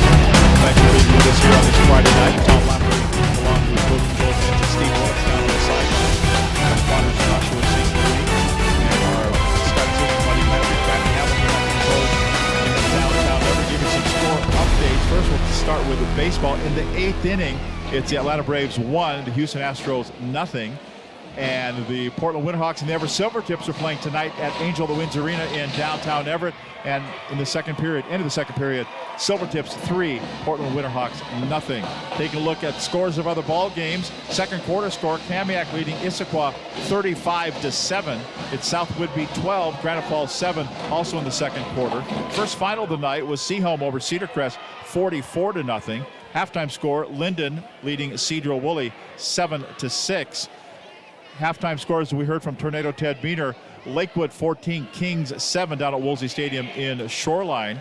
42-0, Stanwood leading Linwood. That's in the second quarter. 35-0, Marysville Pilchuck leading Shorecrest in the second quarter as well. Both those Linwood-Stanwood game and the Shorecrest-Marysville Pilchuck game are loser out in the Wesco 3A seeding games. And the other seeding games are tomorrow.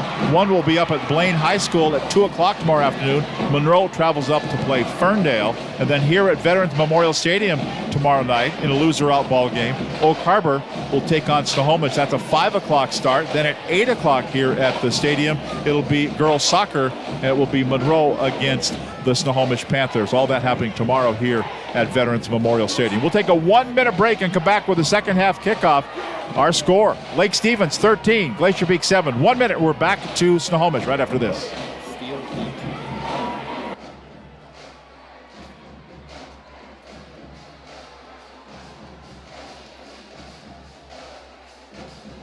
McDaniel's Do-It Center is located in beautiful Snohomish, Washington. Locally owned and operated for over 40 years, they are proud to provide the Snohomish Valley with exceptional hardware, tools, lawn and garden, and sporting goods products. Their commitment to delivering legendary customer service and their outstanding employees continue to make McDaniel's the best and one of the most recognized do-it-best centers in the nation. Stop by and experience for yourself the difference between McDaniel's and the big box stores. Discover why so many people are choosing to shop at McDaniel's.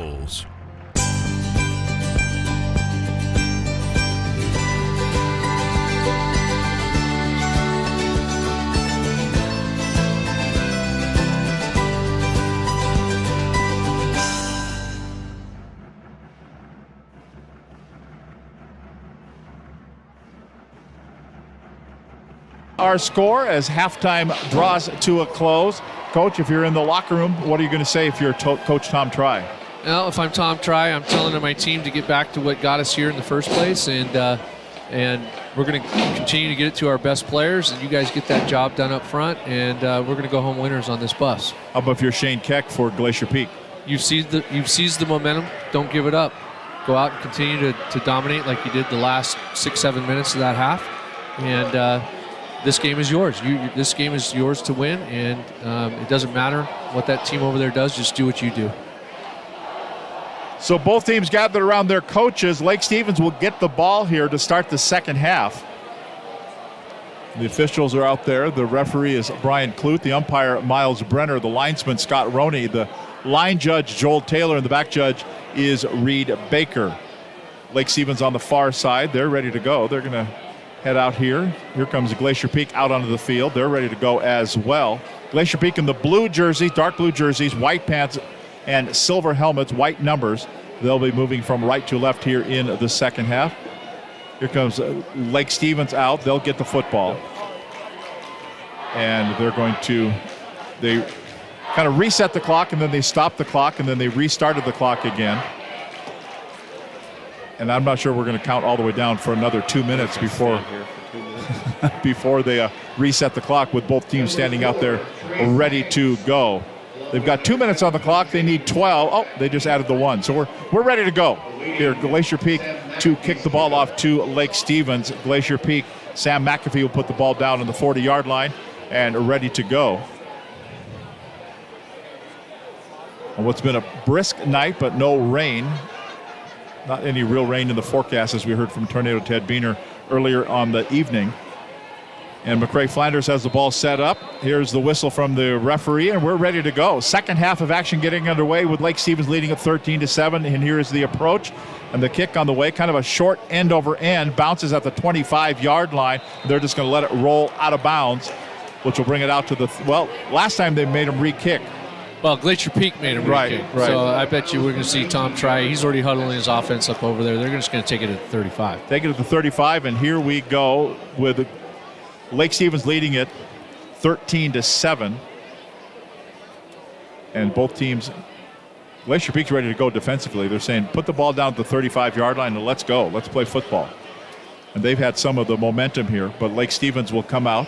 I'm curious to see if we're going to see LaPlante or we're going to see them start in the Wildcat with Mr. Lamar. LaPlante will come out. He is in the place of Grayson Murin, who fractured his leg a week ago against Kamiak.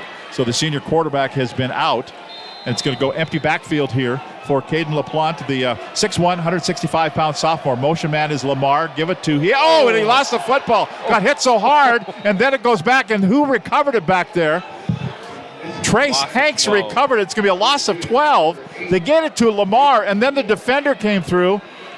And there's an injury on the field as well. Trace Hanks is down. Well, I'll tell you what. Well, they were going to run a reverse off that jet sweep, Tom. So they hand it to Lamar on the jet sweep. They're going to hand it to Hanks coming back the other way. The only problem is the Glacier Peak defender got there right as the handoff was taking place and laid an absolute lick on Trace Hanks. So, they put Lamar in motion, and then they gave it to him, and then just coming through and knocking the ball. It went about 10 feet in the air and then fell to the ground, and Trace Hanks had to go back and get it. Yeah, that was Grayson LaFleur who got back there and disrupted that handoff on the reverse. And it disrupted, I think, the teeth. He is still down on his back. As Trace Hanks laying there, and they immediately signaled for the training staff to come in. Now he gets up and he's going to go off under his own power, but I'm just wondering if he got hurt in the scrum to recover the fumble, because the hit itself was on Lamar. Lamar, yeah. Yeah, so I'm wondering if he injured himself somehow, some way in the mad scramble to get that loose ball. It was crazy. When the ball went high in the air, you're thinking, okay, we don't see that every day. No. It's an interesting way to start this second half. So sure. After the loss of 12, it's second down, 22 yards to go from the 23-yard line. Rolling out is LaPlante. Now he steps up in the pocket, and the pocket collapses, and down he will go. Yeah, Cooper Jensen said, you're not rolling out this way. yeah, no, not tonight. Loss of 7. It's going to be a loss of 7 now. Put him back at the 15-yard line. So now it's going to be third down and a short Uber ride to get a first down. 10, 20, about 29 yards to go. Be interesting here to see if Coach Keck goes after the young kid here, or how aggressive Coach Try gets here on this play call. This is an interesting down. 29 yards to go. Back to pass on third down. They're going to throw the screen. Intercepted on the return back to the 5-yard line. Jacob Erickson went up in the air. It's kind of a wounded duck coming out of the hands of LaPlante, intercepted, and it's going to be the short field coming up here for Glacier Peak. There'll be first down goal to go at the 4-yard line. Yeah, Lake Stevens runs double screen there. They're running screen on both sides, and he tries to go to the left side, and the defender just steps right in between him and the guy he's trying to get the ball to, and we're looking at first down and goal to go for Glacier Peak here inside the 4. I don't think Coach Keck could ask for a better start. Wow, defensively, got big stops, got a big stick, and got an interception. Other than that, it's been kind of a humdrum here. Yeah, just kind of run of the mill. So it's going to be first down, goal to go at the 4-yard line for Glacier Peak. Ball at the right hash mark. Riverline, the quarterback, out of the shotgun from the 4-yard line. Motion man back through the formation. They're going to give it to Lechner. He buries the shoulder, gets down to about the 1. So gain of about 3 for Trey Lechner. Lechner, a Snohomish transfer out to Glacier Peak. That'll bring up now second down, goal to go. We'll put him at the 2. Only a 2-yard. So a 2-yard gain, second down, goal to go from the 2. A 13-7 lead for Lake Stevens over Glacier Peak, but Glacier Peak threatening here with a second down, goal to go. And up to the line of scrimmage they come out of the shotgun. Lechner is in the backfield. They'll put a man and set him up as a slot to the left side. Shotgun snap, give it to Lechner right again, and Lechner is into the end zone. Touchdown, Glacier Peak. Trey Lechner from 2 yards away, lowers the shoulder, lowers the boom, and puts the ball in the end zone. They didn't mess around there on those 2 plays. No. Yeah, it was just give it to the big back, give it to the hammer, run it straight ahead. Touchdown, Glacier Peak. All that set up by the interception gave him the very, very short field to go for the score. So we're tied at 13, now waiting for the extra point. We're going to be in this weird 1-point range here for the evening. Sam McAfee to put his foot to it for the extra point. The placement, the kick is up, and it is good. So with 10 minutes and 10 seconds to play in the third quarter, our score, the Glacier Peak Grizzlies 14, the Lake Stevens Vikings 13. Back with more from Snohomish right after this timeout. We at Gene Johnson are here and ready to help with our touch-free service. Being clean and safe are at the top of our minds. We're using gloves, masks, shoe covers, and lots of hand sanitizer. Our software allows us to get your approval without any physical contact. We hope you don't need us, but if you do, we're ready. Gene Johnson, clean, on time, and professional.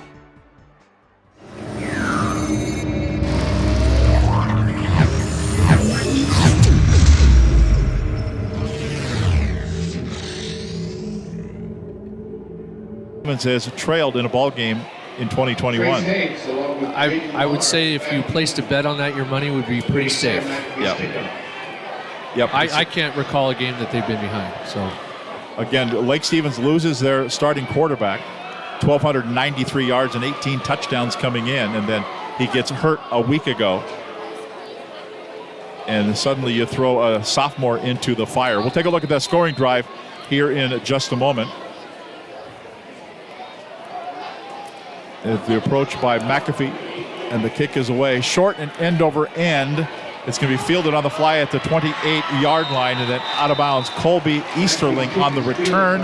Put him out to about the 34. It'll be first and 10 there for Lake Stevens. Let's take a look at that scoring drive. And Glacier Peak, after that interception by Jacob Erickson, just a 4-yard drive, 2 plays, both on the ground, both by Trey Lechner, a 2-yard touchdown run, taking 44 seconds off of the clock. Sam McAfee's point after touchdown kick was good, and with 10-10 to go here in the third, it's Glacier Peak 14, Lake Stevens 13. Today's game brought to you in part by Allstate Insurance Agent Brian Reed, Dale Wagner Law Office, GSR Rental in Monroe, by the Ace Hardware Stores in Lake Stevens, Everett, and Stanwood. Glass by Lund, the Snohomish County PUD, and by Erickson Furniture. First and 10, they put him right on the 35-yard line. First and 10 for Lake Stevens. Empty backfield here. And they're going to run it on the Jaden Lamar. Lamar will take it out of the Wildcat, and he's going to get about a 4-yard gain out to the 39-yard line. So they'll give LaPlante a chance to rest up on the far sideline after throwing the pick. And they'll, Coach, I'm guessing the rest of the night we're going to see the Wildcat. Hey, on the heels of that last series, that would not surprise me one bit. we're basically in a knotted up game here with the 1 point differential. Just put it in the hands of your best guy. Shotgun snap here, second down, and 4 yards to go. Motion man back toward the formation. We'll give it to him. We're on the left-hand side. That's Trace Hanks, who's back. Tried to stutter step his man at the 40, gets out to the 45, and all the way out to the 50-yard line. Stays in bounds. They'll stop the clock to move the chain. So that'll be a first down. Trace Hanks, after a 10-yard gain, gets up and looks not really the worse for wear after being on the turf there for a little while with an injury. No, there's been several times tonight where it just seems the Lake Stevens runner is bottled up, and then they just kind of sprint through there and get those extra yards. So it'll be 1st and 10 from, we'll call it the 49-yard line of Lake Stevens. A high snap, and they give it around the left side. That's Isaac Redford across the 45 and down to about the 41-yard line. First time we've called his name tonight. Isaac Redford for a 9-yard gain. Brings up now second down and less than a yard to go coming up here for Lake Stevens. Down 14-13, 8:46 to play here in the third quarter. The snap back to Lamar. Jaden Lamar around the left side across the 35-yard line. Kind of stiff-armed him as he turned the corner. It's going to be a gain of about 8 yards. Put him all the way down inside the 35-yard line. Let's see where they stop him right there at the 34. So that's where it'll be. 1st and 10 for Lake Stevens from the 34. Down by a score.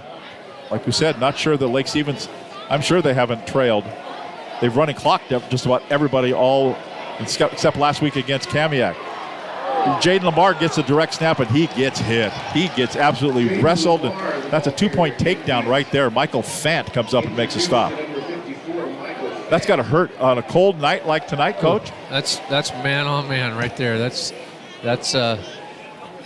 big time. So 2nd and 10 at the 8-minute mark to play here in the third quarter. That's the other thing that's a little different tonight, too. I mean, Lake Stevens may not have trailed all year, Tom, but their guys haven't been hit like they've been hit tonight either, I don't think. So 2nd and 10 from the 34-yard line. Motion man back toward the formation. Fake it to him. Jaden Lamar will keep it after getting the direct snap. Heads up field, and he's finally going to get driven back. They're going to give him some forward progress. Maybe a 2-yard gain. Put him down to the 32-yard line. That brings up big. Talk about a big third down play earlier a couple times for Glacier Peak. This is a big third down play for Lake Stevens now. Yeah, now the shoe's on the other foot here. This is a big down for Lake Stevens. And one of the drawbacks of this Wildcat with Lamar back there is this kind of down and distance. You know, what have you got in there that you think you can get this first down with? Well, usually, I got to think it's a 2 down. Yeah, you'd throw here usually. 3rd and 8. And the shotgun snap, and they give it to Jay-Sean Lamar. Takes it from his brother, and he gets down to the 30. Not nearly enough. Gain of 3 puts him at the 30-yard line. They need to get across the 35 for the first down, so that's 4th down now. 4th down and about 6 yards to go for Lake Stevens. 4-down territory here, you would think. Too long for a field goal for McCrae Flanders. So here we go. Going for it on 4th down. 4th down, 6 yards to go for Lake Stevens. Direct snap is going to be going to Jaden Lamar. Then he kind of tossed it around the left-hand side. That is Drew Carter at the 20, at the 15, at the 10. Still on his feet. I think he stepped out of bounds a little earlier than that.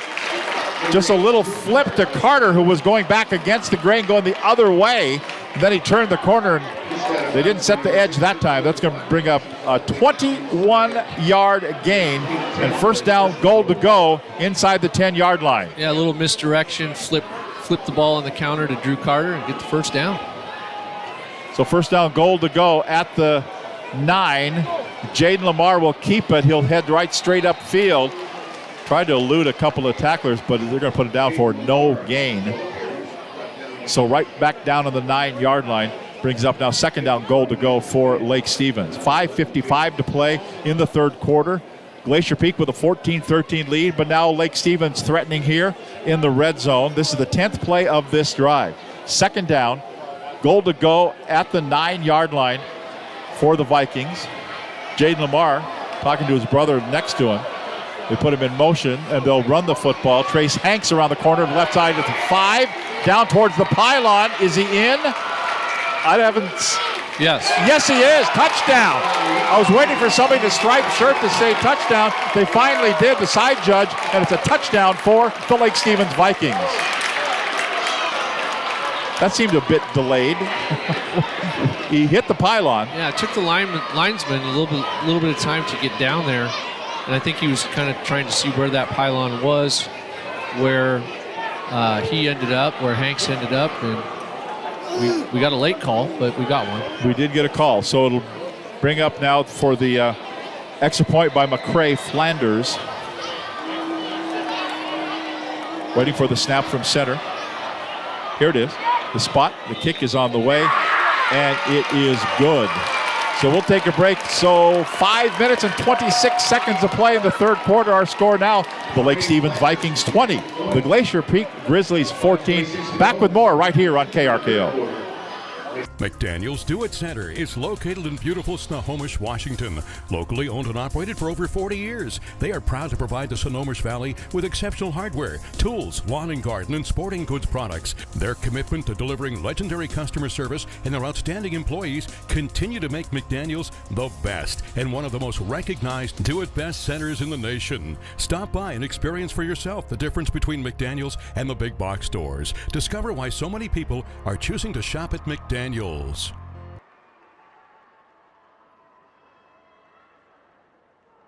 Chase that 2 points. Yeah, I think I chased the 2 there. You don't get it, it's 19-14. They still got to score a touchdown to beat you. If you do get it, now you've stretched it to that 7-point lead, so a touchdown, you're tied. So, yeah, I'd probably chase the 2 there, especially with how effective their run game was there in that series. It was very effective. 5:26 to go. We'll take a look at that scoring drive here in just a moment. Waiting for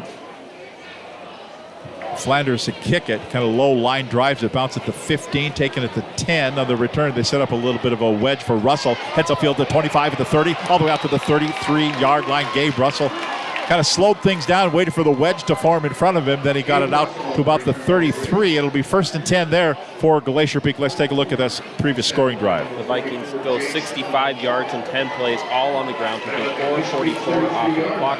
It was a 9-yard touchdown run by Trace Hanks. McCray Flanders' point after touchdown kick was good, and with 5:26 to go here in the third quarter, it's Lake Stevens 20, Glacier Peak 14. And here comes Glacier Peak out to the line of scrimmage. Now down by 6, 20-14. 1st and 10 for the Grizzlies from the 32-yard line. Called the 33-yard line.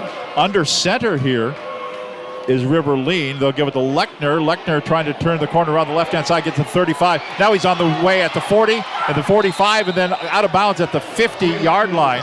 Kind of a slow play to develop. They went under center and gave it to Lechner, but he gets a 28-yard gain all the way out to the 50-yard. In fact, they put him at the 49-yard line. 18. Buddy Patrick, that darn 50 gets in the way and then adds 10 to it. So an 18-yard gain. And Glacier Peak goes a little bit old school there. Under center? Yeah, they go under center. They got both King and Lechner in. And they run a little short motion, toss to Lechner. And River Lean lead blocks after he tosses it. That's really old school stuff. So Ryan King is on the ground, so there's an injury here. The staff is out to talk to him. He's still sitting. I was wondering why Lake Stevens was heading off the field to talk to their coach. Well, Ryan King is still sitting on the ground. Both teams have gone to their respective sidelines. Today's game brought to you in part by McLean Insurance in Silver Lake, by the Buzz Inn Steakhouse, Hat Trick Northwest, the Law Office of Russell and Hill, Mike Dixon, Farmers Insurance, Screen Printing Northwest, and by Hometown Handyman. 4:20 left to go in the third quarter down at Woolsey Stadium at Kings High School, and they are tied at 14 between Lakewood and Kings. And we got a final in Atlanta where the Atlanta Braves win it 2-0 over the Houston Astros. So that puts the World Series 2-1 in favor of the Braves. So that's a final there. Earlier we had the Ever Silvertips leading the Portland Winterhawks 3-0. That was a second period score. Third period should be underway at Angel of the Winds Arena. 5:10 to play here. So first down, 10 yards to go at the 49-yard line. And we're double tight end, double wing, under center again. Under center again, and they'll toss it this time to Jaden Claps on the right side at the 45. It gets down to the 43-yard line. Jaden Claps went from the left slot back spot and went for a 7-yard gain as he turned the corner. Yeah, he just does that short motion, and Riverline tosses him the ball and turns around, becomes the lead blocker. This is kind of like 1940s Army single wing stuff here. It's kind of interesting watching a spread team run this. It's kind of cool. You know, Coach, if you go down at the end of the stadium here, there's a tear coming out of Dick Armstrong's face. This is exactly some of the stuff he would have run. Second down, 2 yards to go. Little toss again to Lechner. Lechner will get a first down across the 35 and down to the 34-yard line. Trey Lechner. Yeah, this looks like watching Army play on those old black and white films. Exactly. But you know what? I think I love it because I think what Shane Keck is doing here is saying to his offensive lineman, you're bigger than these guys that you're against. We want you to take control of the line of scrimmage, and we're just going to run this ball until they stop it. And, boy, this is pretty effective so far. That was an 8-yard run, brings up 1st and 10 at the 34-yard line for Glacier Peak again. Lechner again runs into his own man, ran into the quarterback. Get out my way, he says, because I want to run the football. And now we got a flag. Flag comes down. And I see some Glacier Peak players clapping, so I'm going to guess. Maybe it's something after the whistle with Lake Stevens. So the officials, 4 of them are talking. The linesman on the far side doesn't want anything to do with those guys. I didn't see anything. Well, he'd have to run all the way over. So He Brian doesn't want to do that. He doesn't want to do that. Brian Clute will tell us a dead ball foul, personal foul against Lake Stevens. So tack the big 15 on from the end of that run. So those officials get together, conference, talk about the penalty, what the enforcement's going to be, from where's it going to take it down to, so that they can get it all straight. I'll tell you, the umpire will bring it all the way down to the 17-yard line. Tom Try is not a happy camper over there on the far sideline. But is he not happy with the call, or is he not happy with the player? Yes. Motion man, give it to Jaden Claps, tripped up in the backfield.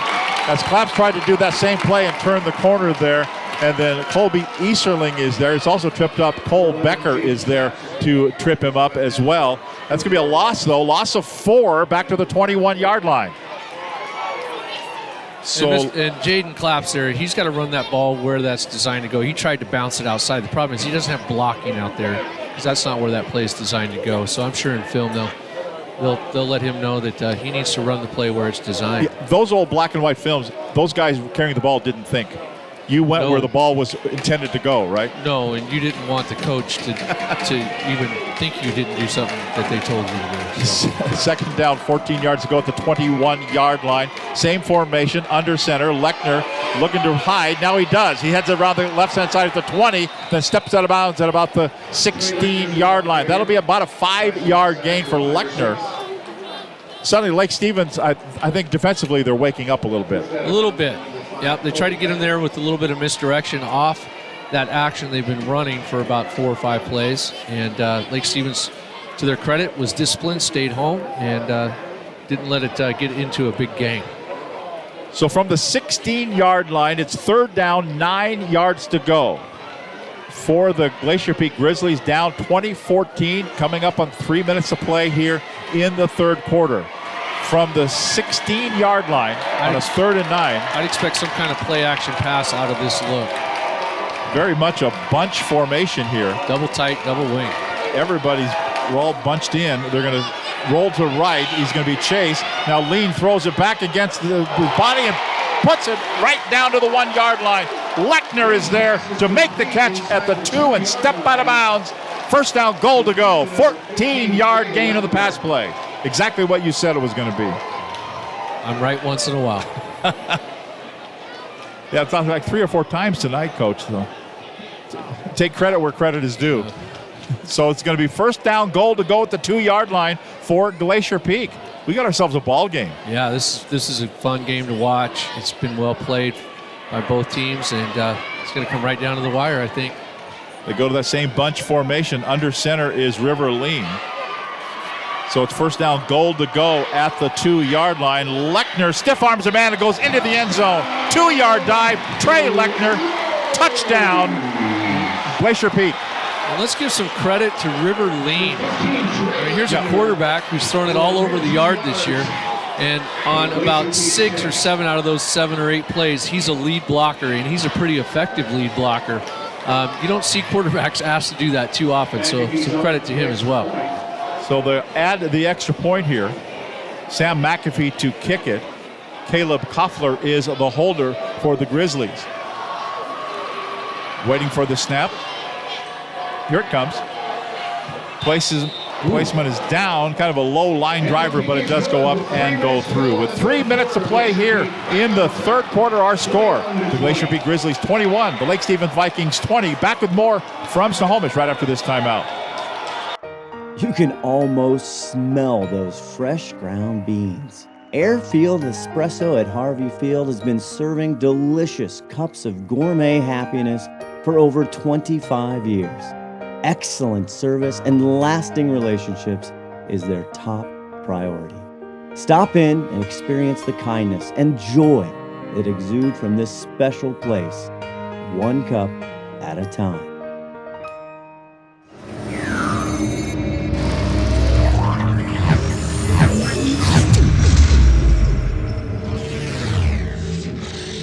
It's 20. Buddy, let's take a look at that scoring drive. Glacier Peak 67 yards in 8 plays, 7 on the ground, 1 through the air, taking 2 minutes and 26 seconds off of the clock. A 2-yard touchdown run by Trey Lechner. Sam McAfee's kick was good, and with 3 minutes exactly to play here in the third quarter, it's the Glacier Peak Grizzlies 21, the Lake Stevens Vikings 20. And Glacier Peak now to kick it. The very old-fashioned Glacier Peak drive on that one. Yeah, there was nothing fancy about that at all. That was, we're going to line up, and we're going to run it right at you, and we're going to see if you can stop it. So here comes McAfee to approach the football. We'll be back underway. Deep kick this time. It's going to sail across the 5 and then into the end zone for the touchback. So it will be first and 10 out of the 20-yard line now. And I think Steve Willich, are you back with us amongst the living again? I'm here. Wow. Took a little break. Go up to the drive-in up the street or anything, or King Charlie's. King Charlie's. So here we go at the 20-yard line. First and 10 for Lake Stevens. So, Coach, what are they going to come out in? Wildcat. You're going to go with that? I would have never. I would not have anticipated that two historically spread teams would turn this into a run-dominated game on both sides. River Lean has not tried to throw the ball a lot tonight, even out of their spread looks. And then they went to the double-tight, double-wing. And, of course, we've seen a heavy dose of Lamar running the Wildcat for Lake Stevens. And Jaden Lamar's there and the shotgun as well. This time, empty backfield. Trace Hanks was late to come back in, and now we're going to have a timeout called by Lake Stevens. Got some confusion here with Lake Stevens getting lined up. Coach Dry didn't like it. Obviously doesn't want to delay a game to start this possession deep in his own end, so he's going to wisely call a timeout here and get everybody on the same page. Let's update you with a score from Kings High School. Tied at 14, Lakewood and Kings, but Lakewood is driving at the end of the third quarter down in Shoreline. That's great they could get that game scheduled. They both had they both had their own reasons why their game got canceled, and they were able to match up. And I know Coach Teeter and Coach Shapiro are great friends, and two quality programs, good matchup. And a good ball game. 14-14 tie at the end of the third quarter. Here with 3 minutes to go in the third quarter, it's 21-20. Grizzlies leading the Vikings, and it's first and 10 for the Vikings at the 20-yard line. Ready to go out of the shotgun here on the Wildcat.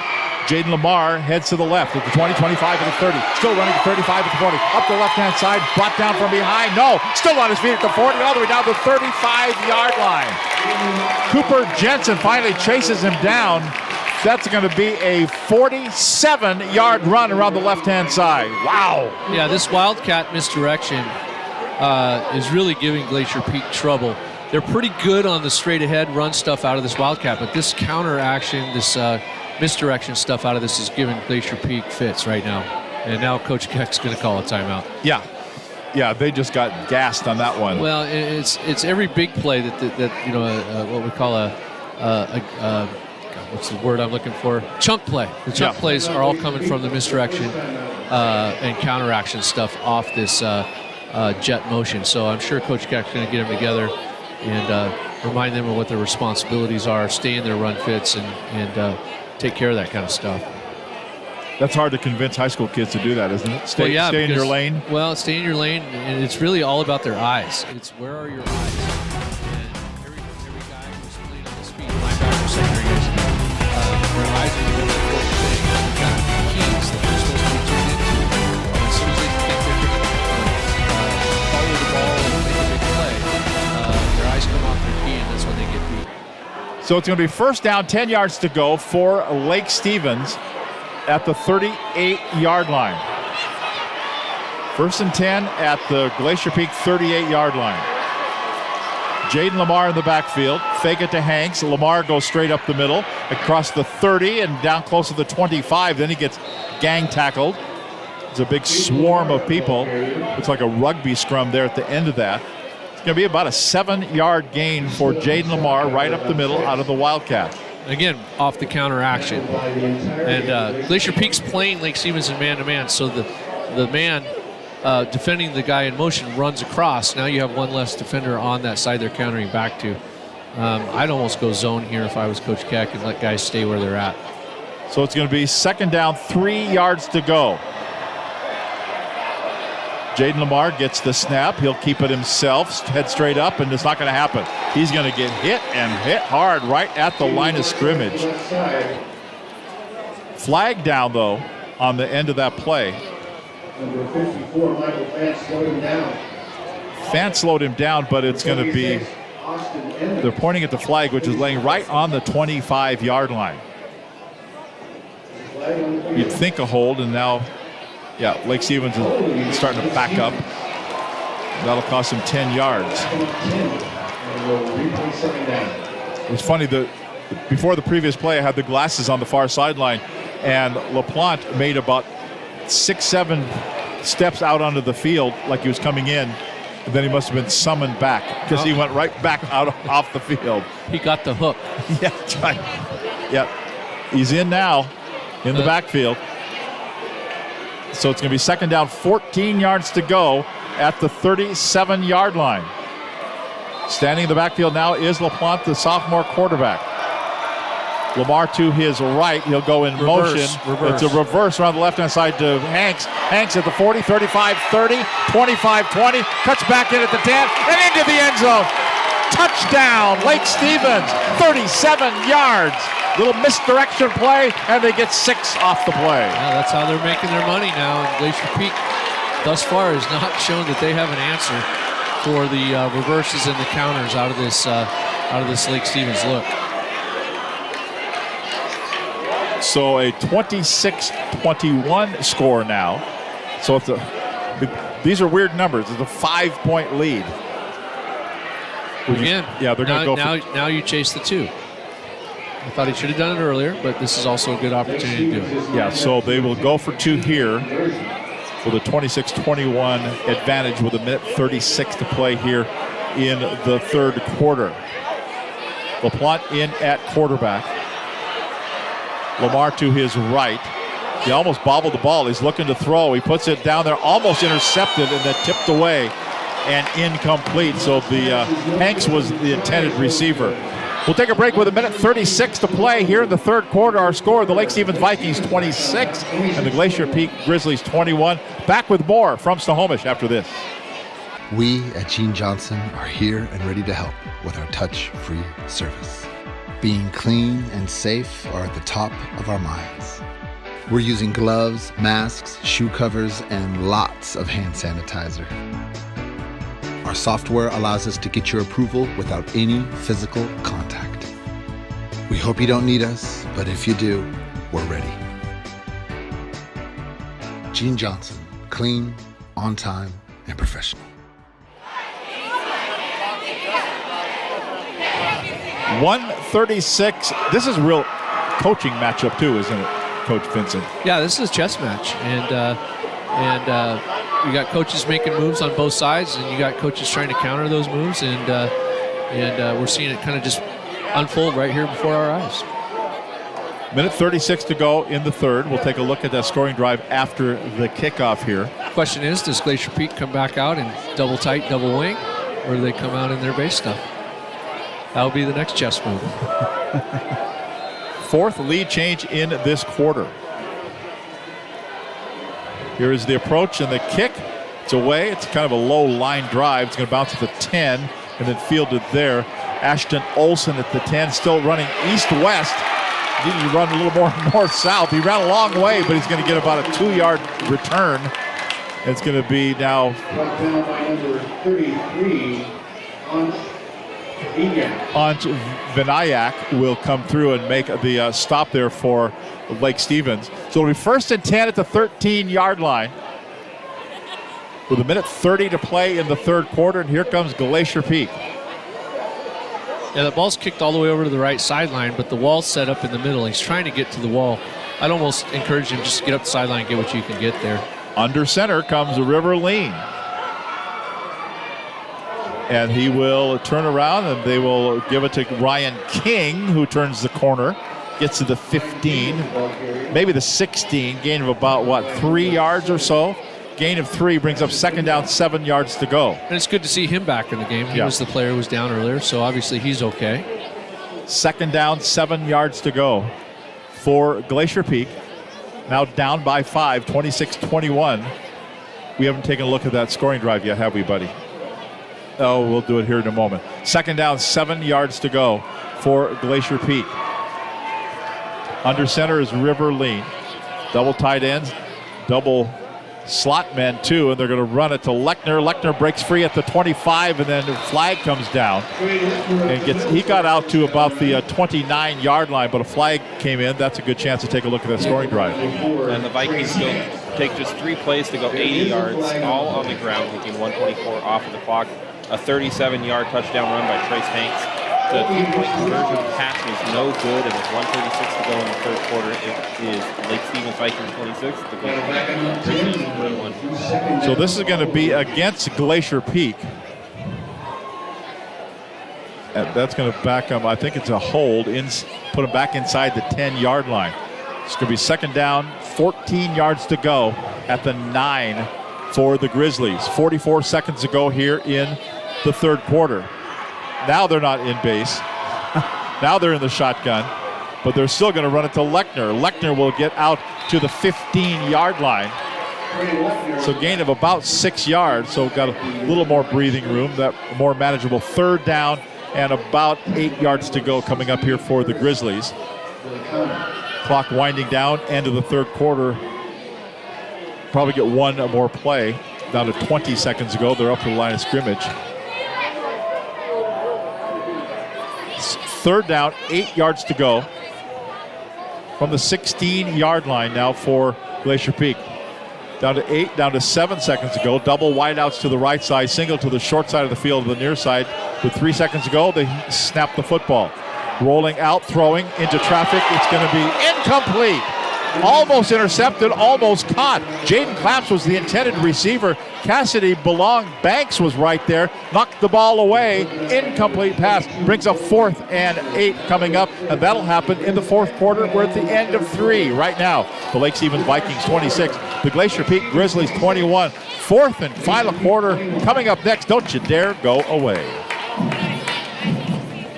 Frustrated with the high cost of heating and cooling our homes. At GNS, we are completely changing the way you keep your home comfortable. Because we are Snohomish County's premier Lennox dealer, we can design a perfect system for you, one that will save you a lot of money on your utility bill.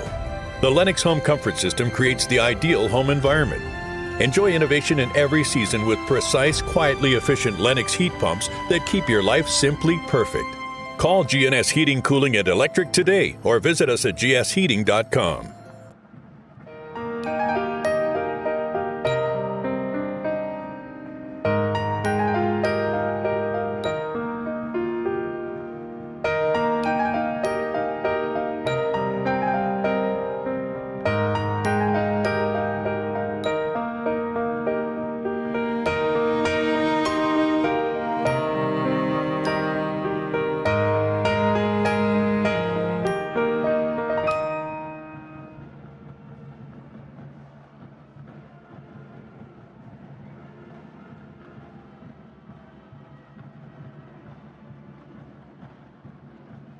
Minutes to go in this football game.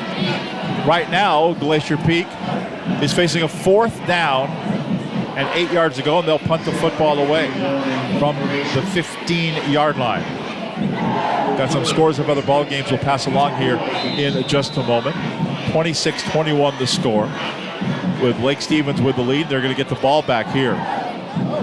The kick is away, kind of a low line drive. It's going to take a nice Glacier Peak bounce across the 50 down to the 48-yard line. So it'll be 1st and 10 there for Lake Stevens. Still the short field, though just shy of the 50-yard line. Some fourth quarter scores to pass along. South Whidbey leading Granite Falls 12-7 in the fourth quarter. Linden leading Cedar Woolley 14-6 in the fourth quarter. Also, Stanwood 49, Linwood 7 fourth quarter score. That game's just about done. They'll be in running clock, as will Marysville-Pilchuck. They lead Shorecrest 56-0 in the fourth quarter. So those games should be wrapping up here in just a little bit. Not this one yet. Got a long way to go. Just underway, fourth quarter. First down, 10 yards to go for Lake Stevens from the 48-yard line. Ball at the right hash. Trip set to the right, the short side of the field. Motion man back through the formation. They're going to give it to Jay Sean Lamar around the right-hand side at the 45, at the 40. Still on his feet, stays in bounds and falls forward down close to the 35-yard line. Jay Sean Lamar got it from brother Jaden. 13-yard gain and a first down for Lake Stevens. They're going to say he stepped out of bounds at the 39-yard line. So it'll be a 1st and 10 here for the Vikings. Still going out of the Wildcat. Essentially, the quarterback is Jaden Lamar. He stands in the shotgun. They're going to fake it to Hanks. He's going to keep it himself. Jaden Lamar turning the corner. Gets down to the 35-yard line, so gain of about 4 yards. 4 down to the 35-yard line. But, Coach, you just run that till the cows come home, right? Yeah, and probably here, 2nd and about 6 here, I'm probably running something misdirection. It's giving Glacier Peak fits. They're having real trouble setting the edge and turning that ball back inside where all the defensive help is. So I probably, if I'm Coach Try, I'm dialing up some type of misdirection play here. 2nd down, 6 yards to go at the 35-yard line. Now company in the backfield. Jay Sean is to the right of his brother. They fake it to him. Jaden kept it. He's going to try to turn the corner. It's not going to happen. They tried kind of misdirection. They're going all in the same direction. Yeah, and they ran it into the short side of the field, which I probably would go to the wide. Got a lot more room there to get Lamar out and some green grass, but they ran it back into the boundary there. It's kind of interesting. Loss of 3 brings up 3rd down and 9. 3rd and 9. The clock is moving with coming up on 10:20 to play in the 4th and final quarter. 26-21 lead for the Vikings over the Grizzlies. They've run that flip reverse in this situation before. So. On 3rd and 9, motion man is Hanks trying to turn around the left-hand side. He does at the 35, at the 30. He's going to get a first down and more as he steps out of bounds on the far sideline at the 27-yard line. That's an 11-yard gain and another Lake Stevens first down. They'll move the sticks. And again, there's no forced defender there to turn that run inside. There's just no forced defender there. And Lake Stevens now down to the 27-yard line.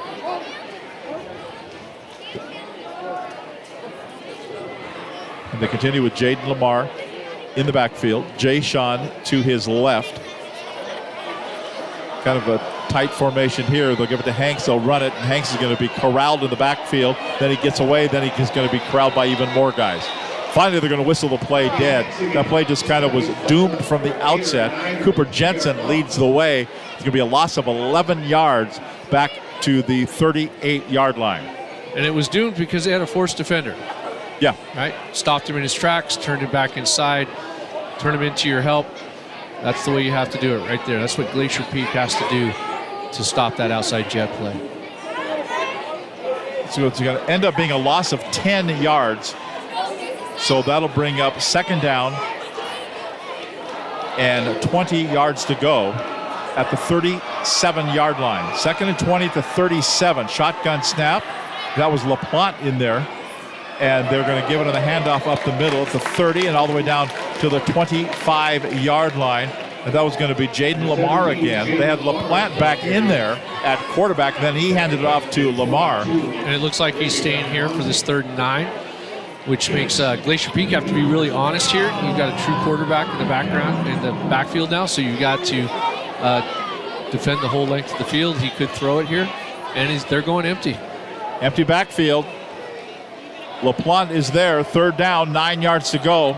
Now motion man is Lamar. He sets up as a blocker. They throw the pass. It's going to be complete to Hanks. Hanks at the 10, at the 5. Hanks in the end zone. Touchdown. Penalty. Flag is down. Yeah, you're going to have a roughing the passer. They're going to have 2 penalties.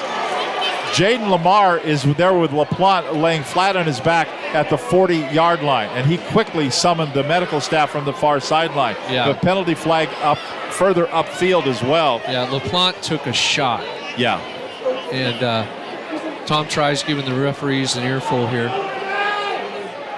It'll be interesting to see if we get this on the replay here in the press box.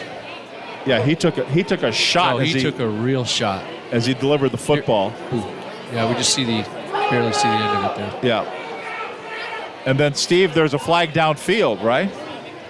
There were 2. I was unfortunately on the wrong side of the field to see where that flag came from, but there certainly were 2 flags. And just watching right now, LaPlante's legs are moving. It looks like they are kind of looking up around his upper part of his body and also maybe even his head as they've got their hands on his forehead as now he starts to sit up. So that's certainly a good sign. We'll see how he's doing here. Yeah, Coach, he took a shot. Yeah, and it almost looked helmet to helmet. That's probably why we see the flag come out. Probably why we see Coach Try a little bit upset. Yeah, he's been in the face of Brian Clute here for a while. They're going to call a touchdown is good for Lake Stevens. Personal foul, helmet contact. I think he pointed the wrong way. Pointed the wrong way. Yeah, targeting. Except they're really... This is where the Sunday rules and the Saturday rules and the Friday rules are different. Yeah, they're all different. Yeah. Of course, in the college, they can go back and review and whether it's a targeting and all those kinds of things. Yeah, he pointed the wrong way. He pointed at Lake Stevens. Unless, I don't think. So that's going to be as LaPlante did get up and go off to the far sideline under his own power, although pretty slowly. And see where we have an extra point to add here. And they haven't put the points up on the scoreboard yet. And so they will put the ball down at the 3-yard line. Now they have. It's 32-21. And so I think we're going to see the Lake Stevens offense here. Yep. They're going to go for 2. Well, that's where LaPlante is your holder. Yeah. And he just took a shot. That throws a wrench in it. Yeah, he took 65 Chevy went by and just whacked him as he let go of the football, but it became a touchdown. And they'll probably enforce that on the kickoff. Yeah. Yeah, out of the Wildcat, the Lamar brothers in the backfield. Goes to Jaden, gives it to Jay-Sean, and he's into the end zone for the 2-point conversion. So the 2-point conversion is in, and that'll make it 34-21. Lake Stevens with the lead, 8:25 to go here in the football game. Stay with us. We'll be right back on KRKO. Frustrated with the high cost of heating and cooling our homes. At GNS, we are completely changing the way you keep your home comfortable. Because we are Snohomish County's premier Lennox dealer, we can design a perfect system for you, one that will save you a lot of money on your utility bill. The Lennox Home Comfort System creates the ideal home environment. Enjoy innovation in every season with precise, quietly efficient Lennox heat pumps that keep your life simply perfect. Call GNS Heating, Cooling, and Electric today or visit us at gsheating.com. Well, Coach, we've been talking about important downs all night long. This is going to be an important series. Glacier Peak, they're done if they don't do something on this fairly quickly on this next drive. Yeah, this is where the clock really becomes the enemy of Glacier Peak, and they've got to be efficient in this possession. They've got to really manage their time well, put some points on the board, and get a defensive stand and be able to get the ball back one more time. So the helmet contact was against Glacier Peak. So that'll mean the kickoff goes from the 45-yard line of GP. So I think you just kick this one out of the... If I'm Coach Dry, I would say kick it through the end zone. Or do you onside kick it? No, he's going to put it deep into the end zone. In fact, out the end of the end zone. And we take Buddy Patrick out of the end zone and into your living rooms. The Vikings go 52 yards in 7 plays, 6 on the ground, 1 through the air, taking 3:35 off the clock. 26-yard touchdown pass from Caden LaPlante to Trace Hanks. The 2-point conversion in the Wildcat goes straight to Jayshon Lamar, and it was good. And with 8:25 to go in the fourth quarter, it's Lake Stevens 34, Glacier Peak 21. Let's update you with the score from Woolsey Stadium in the Shoreline. It's Lakewood 21, Kings 14, with 11:20 left in that football game. Here, 8:25 to go in this football game. It's at the 20-yard line. It's 1st and 10 for Glacier Peak. The clock will become a factor here pretty soon. Down by 13 points. Back to pass. Lean rolls to the right. Now he's going to run the football. Tripped up at the line of scrimmage. He's going to get Cole Becker tripped him up. He's going to get maybe a yard or 2, but that's it. That was a coverage, Coach. Good coverage downfield. Yeah, and a good job by Becker there as River Lean's trying to escape the pocket. He's able to dive out there and get his hands on those ankles and trip him up. Officially 3, brings up 2nd down, 7 yards to go at the 23-yard line. Lean out of the shotgun, sets up the pass, has a little bit of time, throws it. It's going to be complete here on the near sideline. Jaden Claps will make the catch. Be a 9-yard gain. That'll move the sticks out to the 32-yard line. Quickly up to the line of scrimmage, here comes Glacier Peak. They're ready to go. Now they're going to look over. I think we got to get Cooper Jensen involved here. I don't recall. I don't think he's got a catch tonight. So it's going to be 1st and 10 from the 32-yard line. Right hash. Fake on the handoff. Play action pass. It's going to be tipped, swatted, and knocked down. Took a lot of time faking the handoff to Lechner. And that was designed. That was going to Cooper Jensen. He was open on the sideline. Just a good job by the defensive line of Lake Stevens. The second time tonight, I believe, they've got their hands up in those throwing lanes, and they just bat the ball down. Cole Becker again. He may be our man for our player of the game. A couple of plays early defensively. That couple of knockdowns. Some big plays down the stretch here. So 2nd down, 10 yards to go off the incomplete pass at the 32-yard line. Shotgun snap here for River Lean. Lechner behind him. Fake it to him. Sets up the throw. It's going to be complete. Over the near sideline is going to be Cooper Jensen. the tackler, Isaac Redford, tried to push him out of bounds, and Cooper Jensen just stood there.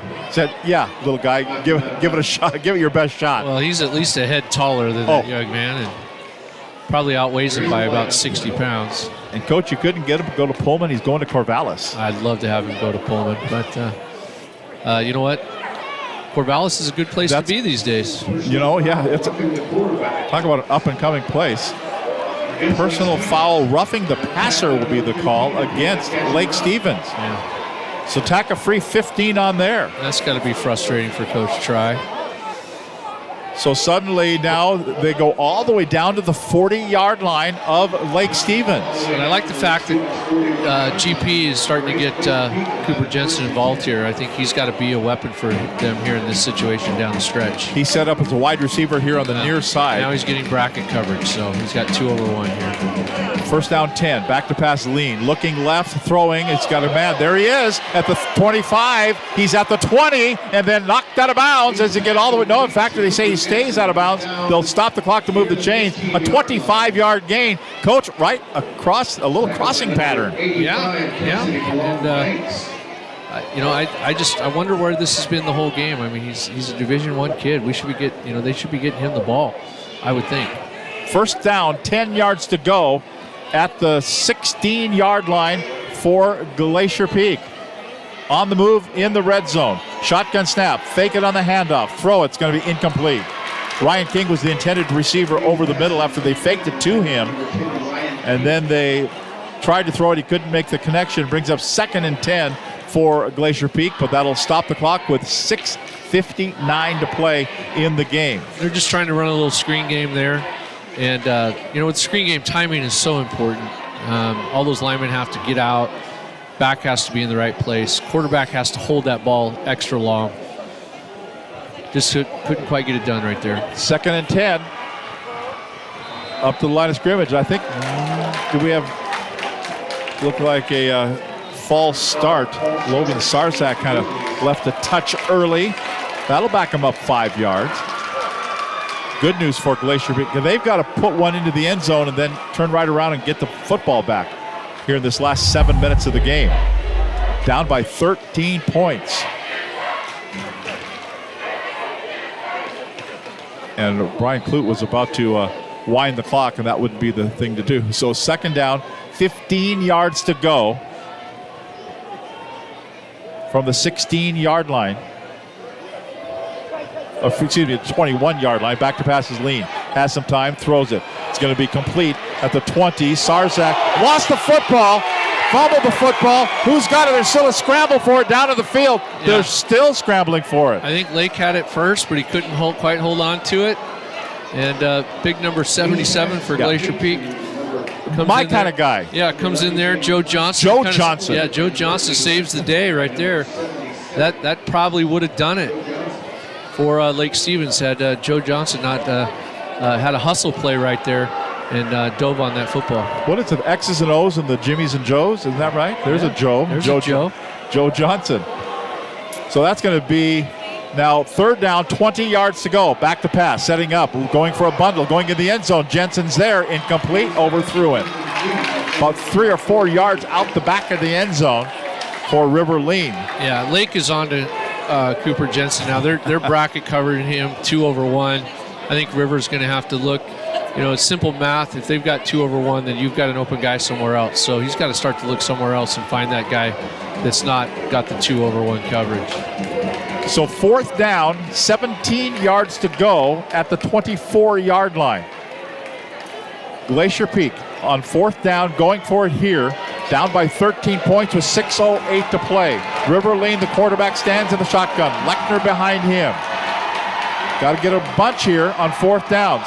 Drops back to pass, sets up, has plenty of time. Throws it left side, has a man there, into the end zone. Touchdown, Jaden Claps, 24 yards away. Jaden Claps, touchdown, Glacier Peak. You want to cover Cooper Jensen 2 over 1? Someone's going to be open. Claps says, throw it to me, I'm open. And what about the pass protection there? River Lean had all day. Yeah. All day.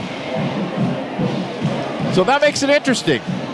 That makes it now 34-27, but still with the extra point coming up here. Yep, you just go ahead and kick it. So Sam McAfee to kick it here, waiting for the snap. Still waiting for the snap. Here it comes. The kick on the way. It's up. And it is good. Take a break with 6 minutes to play in the game. Our score, the Lake Stevens Vikings 34. The Glacier Peak Grizzlies 28. Back with more from Snohomish after this.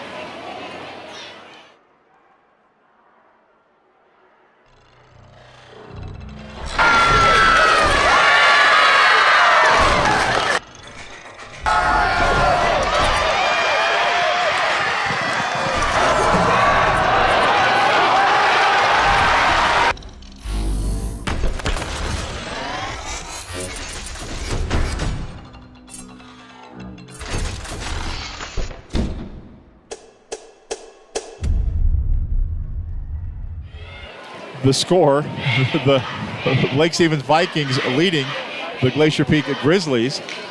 We're talking about who our player of the game will be, and then the lone Glacier Peak graduate here in the press box starts to pipe up like the game's not over, the game's not over. And you know what, Coach? The game's not over. The game is not over. Are you going to onside here? I would not. But you got to ask your defense to make him go 3 and out, though, right? Well, 3 and out or 2 sets of downs at most. Yeah. So here we go. Sam McAfee to kick it. Here from the 40-yard line. 6 minutes exactly to play, and it's a 6-point differential. Here's McAfee in the approach. end over end, a little short, fielded at the 22-yard line. Carter tries to return, doesn't get much, gets across the 25 out to the 28-yard line, where it will be first down, 10 yards to go. Coming up here for the Lake Stevens Vikings, Liam Lennon in on the stop there. Yeah, Glacier Peak's not in bad shape here, Tom. They've got two of their timeouts left. So yeah, I think if they can get them, obviously 3 and out would be ideal. But if Lake were to get a first down, I think if they could stop them in a second set of downs, they'd still leave themselves with plenty of time. But here's where Tom Try doesn't want to throw it one bit. Absolutely not. He's going to put this team, like he kind of has done the whole game, on Lamar's shoulders here, and I think we're going to see him try to grind this thing out. Jaden Lamar taking the shotgun snap here out of the, calling it the Wildcat, but really he's been the quarterback. Gives it to Jay Sean across the 30. Jay Sean gets out to about the 33-yard line. So gain of about 5 or so for Jay Sean Lamar. Brother to brother. Junior to freshman. And it'll bring up second down and 5 yards to go here for Lake. Clock is a factor, 5.5 minutes to play in the game. Second down, 5 yards to go for the Vikings. Now empty backfield here for Lamar. They put Hanks in motion, but Lamar will run it. Heads around the left-hand side, gets hit once, hit twice. He's going to be brought down, sandwiched, and buried at the 25-yard line. Good things happen when you set the edge and you contain that run. Turn him back into all your help. That's what they needed to have done to the whole game. Loss of 7 yards. But they're doing it right now when it counts. Third down and 12 yards to go coming up here for Lake Stevens. Inside 5 minutes to play. 34-28, Vikings with the lead. Glacier Peak, they're exhorting their fans to make some noise while Lake Stevens has the football. Now they'll go with Jay Sean, switches over to the left of Jaden Lamar.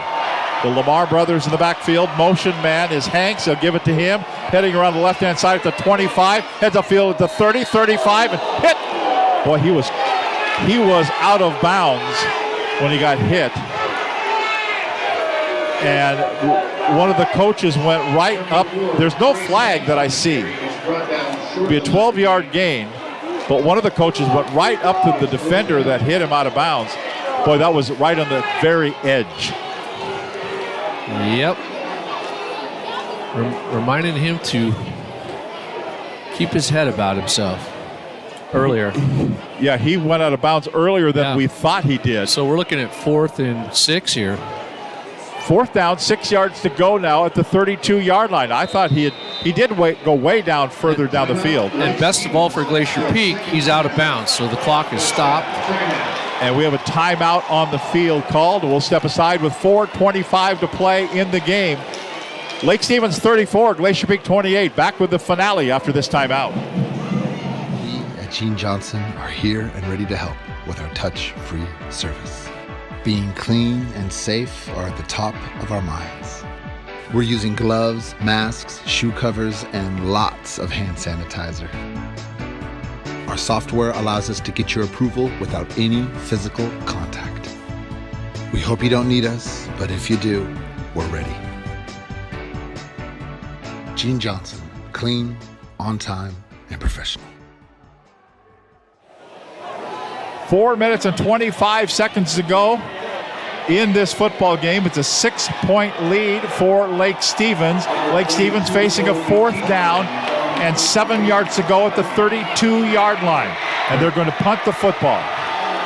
They say that they're showing that they're going to punt the football. They are. The kick is away. High end over end.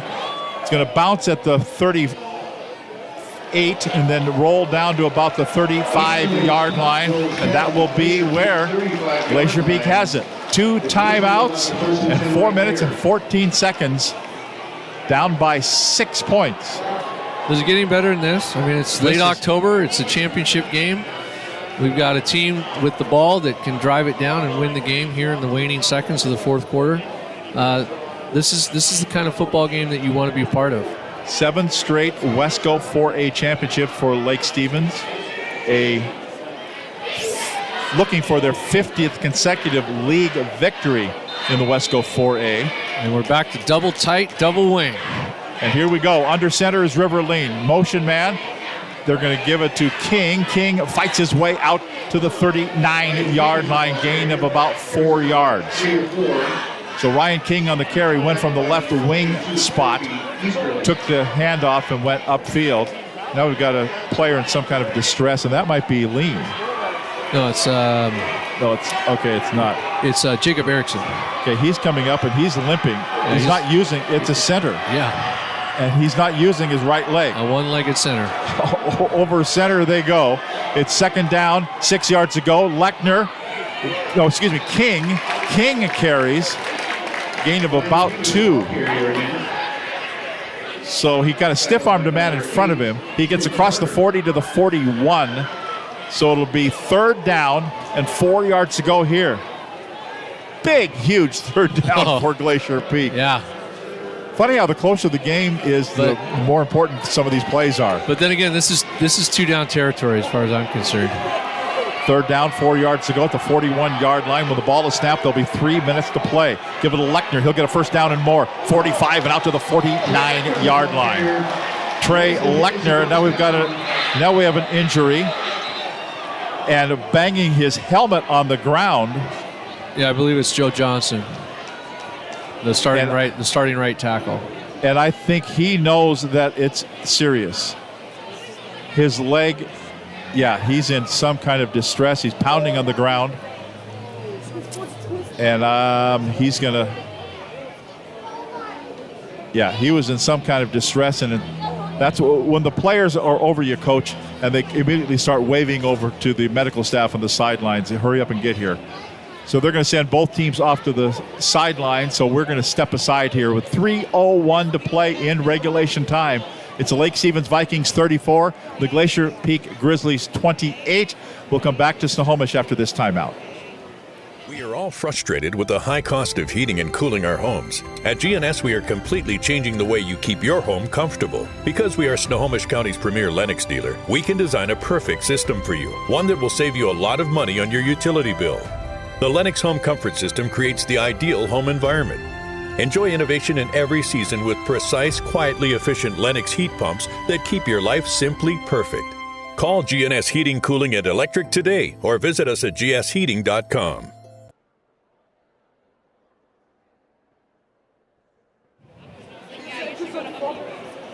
Well,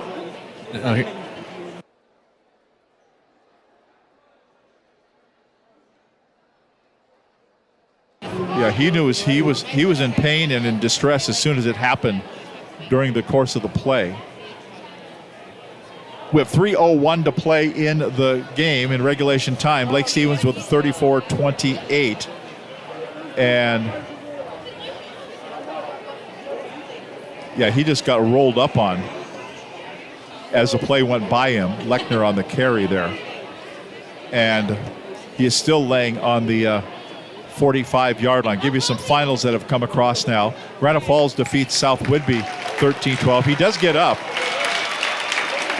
Now Joe Johnson, being helped by a couple of the larger coaches. He's a big kid. And he's making his way over. His teammates come and pat him on the shoulder pads and hugs and everything all around. And he's saying, don't care about me. Go out and get these guys, is what he's saying. So he'll come over to now he wants to come under his own power. So he comes off the sideline. So here we go. 1st and 10 from the 49-yard line for Glacier Peak. Meanwhile, back at the game, 34-28 Viking lead, 3:01 to play. Shotgun snap here for River Lean, the quarterback. Has time to pass, steps up in the pocket, has a lot of time to pass. Now he rolls to the right. He's still now being chased. We have a flag down, and the guy who's getting flagged there, Adam Troxel, from the line, he turns around to the official while the play's still going on. He's going, you got to be kidding me. I did not hold. Yeah, he was pleading his case before the play was even over. And I think he's going to be found guilty. And Brian Clute just gave him the and pushed his leg back or pushed his arm back. So That's going to be a holding penalty, back him up 10 yards. So it'll be first down and 21 yards to go here for Glacier Peak, all the way back at the 37-yard line. First and 22 now. They will recalibrate from the 37-yard line. Out of the shotgun here. Waiting for the snap. Here it is. Fake it to Lechner. Looking downfield. Throws. Going to be complete to Jensen and dropped it. In his defense, he had 3 defenders sandwiching him. He's getting up a little slowly as well. He got he took a bit of a shot there. And insult to injury, he takes the shot right after he drops the ball. So yeah. Now he comes over to the near sideline. Yeah, he's a little gimpy. So second down and 22 yards to go. So Jensen is off, and he comes down, and he goes down to 2 knees on the near sideline. They're playing for keeps, Coach. Absolutely. This is where you leave it all out there. So from the 37-yard line, second down, 22 yards to go for GP, down by 6, 2:45 to go. Riverline will take the shotgun snap and step back to pass. Now being chased out of the pocket, rolling to the right, still being chased and runs out of bounds. Runs out of real estate and goes out of bounds at about the 32-yard line. We're going to call that a sack. Be a loss of 6 yards there. Just no one open downfield. No, good job by the Lake Stevens defense. I had my eyes in the secondary. There was not a blue jersey running free anywhere. They were all covered down really well.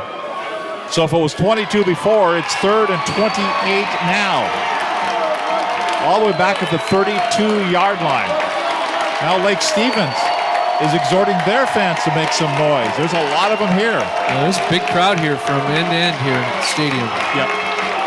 They made the trip down Highway 9 to get here. 32-yard line, third down, 28 yards to go from the 32. Shotgun snap. Drops back to pass, steps up in the pocket, has some time, eludes the pressure, gets a block, still trying to elude. Now he winds up, throws, has a man down there. It's going to be intercepted by Lake Stevens. Intercepted, picked off. Who got it? Drew Carter with the interception. Logan Sarzak was the intended receiver. Well, no, they're saying that he did not intercept it. No interception. So we're going to see a 4th and 27. Much to the delight of the Lake Stevens faithful that did make that trip down Highway 9. I thought for sure he got the interception. So, Steve, what did you see? It happened right in front of me, and I know Drew turned his back a little bit, but my goodness, I thought he had it. I didn't see the ball come out at all. Beautiful play by him, by the way, as Sarzak was certainly in a position to come down with that. Riverline gave him a perfect opportunity. Into traffic, of course, you had to kind of force it, but Drew Carter made one. Yeah, you had a 50-50 ball there. So it's 4th down here, and that means Glacier Peak is lined up in punt position. Formation, and the kick is away. It's going to bounce at the 30. Lake Stevens had no one back. It's going to go out of bounds at about the 25-yard line. And that is where the Lake Stevens Vikings will put it in play here. 2:18 to go, and now you got to start playing clock management if you're the Glacier Peak Grizzlies. Yeah, this is where you're going to have to burn those timeouts. And let's go to a quick report. Tornado Ted Beener down at Woolsey Stadium in Shoreline.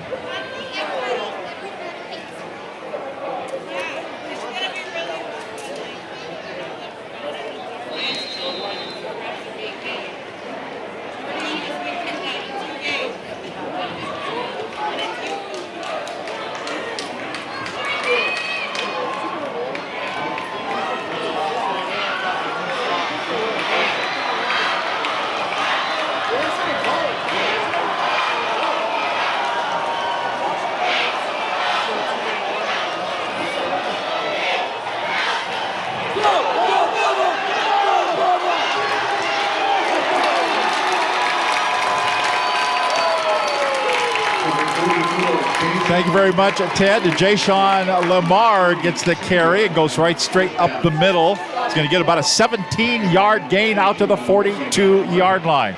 So it'll be 1st and 10 here for Lake Stevens. Tick, tick, tick. The clock is moving. When the ball is snapped, there'll be less than 2 minutes to play in this one. 34-28, Lake Stevens with the lead. 1st and 10 at the 42-yard line. Ball at the left hash. They came early, it looked like, on the blitz. Jay-Sean will carry. Now you burn that timeout. They will stop the clock. Boy, I thought they got there early across the line for encroachment. But apparently it was just absolutely timed perfectly. And so they called their second timeout. So it's going to be 2nd down and 9 yards to go. Again, the other finals tonight, Granite Falls beat South Whidbey 13-12. Seaholm beat Cedar Crest 44-0. Linden over Cedro Woolley 14-6. What we just heard from Ted, 21-14, Lakewood defeats Kings. Stanwood beat Linwood 49-14. Marysville-Pilchuck beat Shorecrest 56-0. So Marysville-Pilchuck moves to the Week 10 crossover games, as does the Stanwood Spartans. Snohomish and Oak Harbor, Monroe and Ferndale, they play tomorrow. Edmonds Woodway and Arlington, they get a pass-through because they can't play because of COVID at Edmonds Woodway. 2nd down, 9 yards to go from the 43-yard line for Lake Stevens. Yep. This time, Jaden Lamar says, that makes you feel good when you deke the guy to come across the line. Well, and you're also partially relieved that none of your guys jumped. There's that too. But I'm noticing something here, Tom. One of the best, if not the best, Glacier Peak defender, Cooper Jensen, is on the bench without his helmet on, and he is being seen by the trainer. Here we go, 2nd down, 4 yards to go. Hanks will try to turn the corner left-hand side. He's going to be wrestled out of bounds. Erickson, actually he'll lose one. Erickson on the stop. Loss of 1 brings up 3rd, and here's another big 3rd down play here for Lake Stevens. And he went out of bounds. And more importantly, by going out of bounds, Glacier Peak saves that timeout. They have 1 timeout remaining, 1:42 to play in regulation That's time. where those guys have to be coached. Just fall down in bounds. Yeah. Just fall down.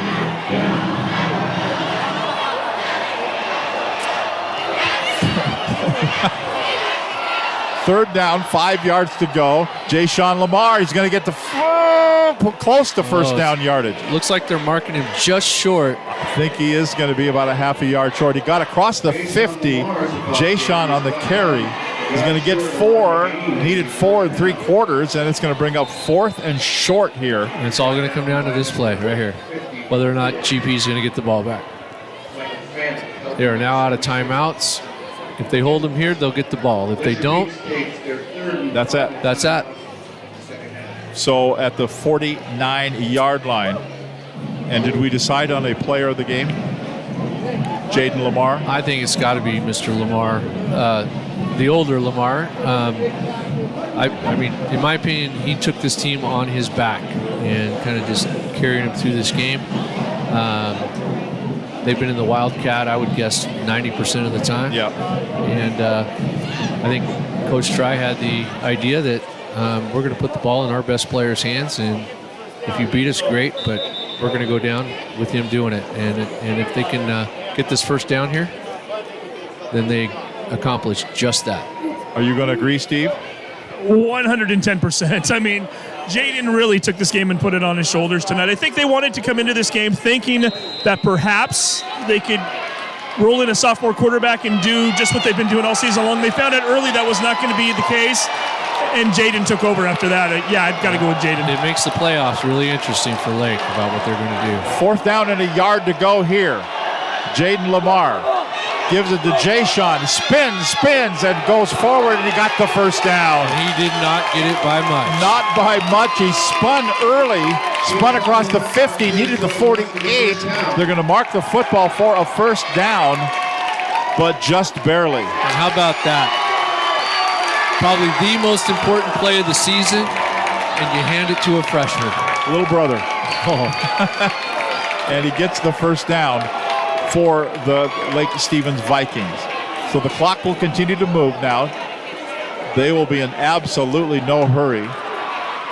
Who of them has ever taken a knee?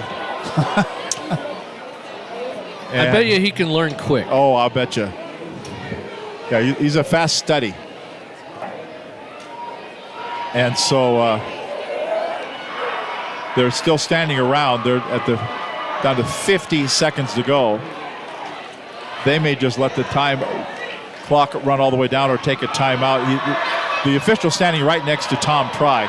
I think he's waiting for the back judge to raise his hand with 5 seconds on the play clock, and now he says, yeah, let's take a timeout. Yeah, then he'll probably call him over and say, okay, guys, this is how you're going to do it.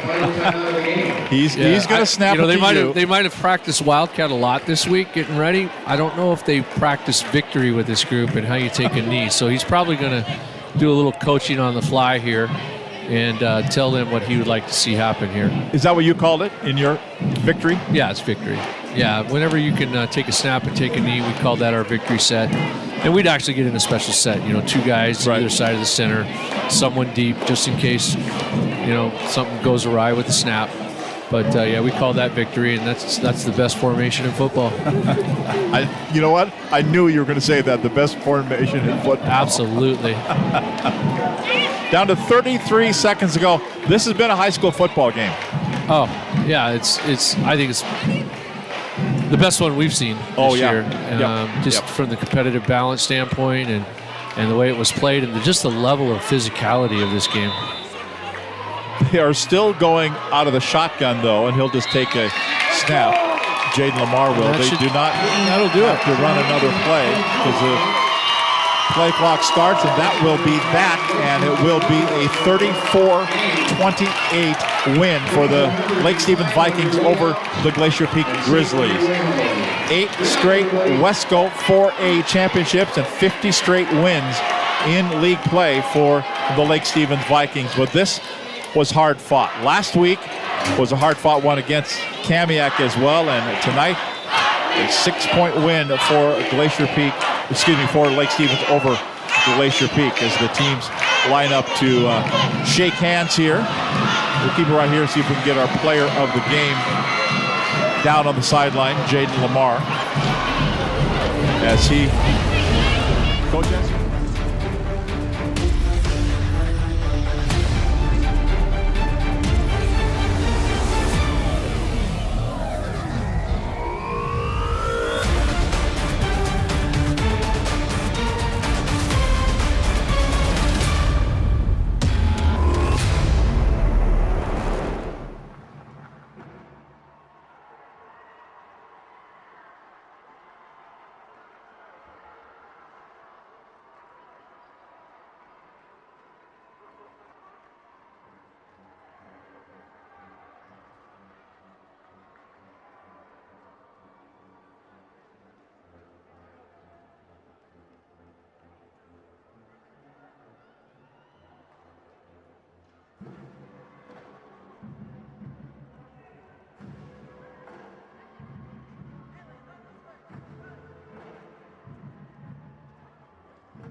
Right side is dropped down under.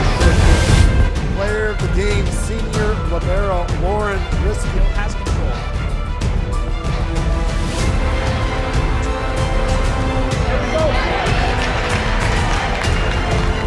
Championship district tournaments, we have it here on STSPN.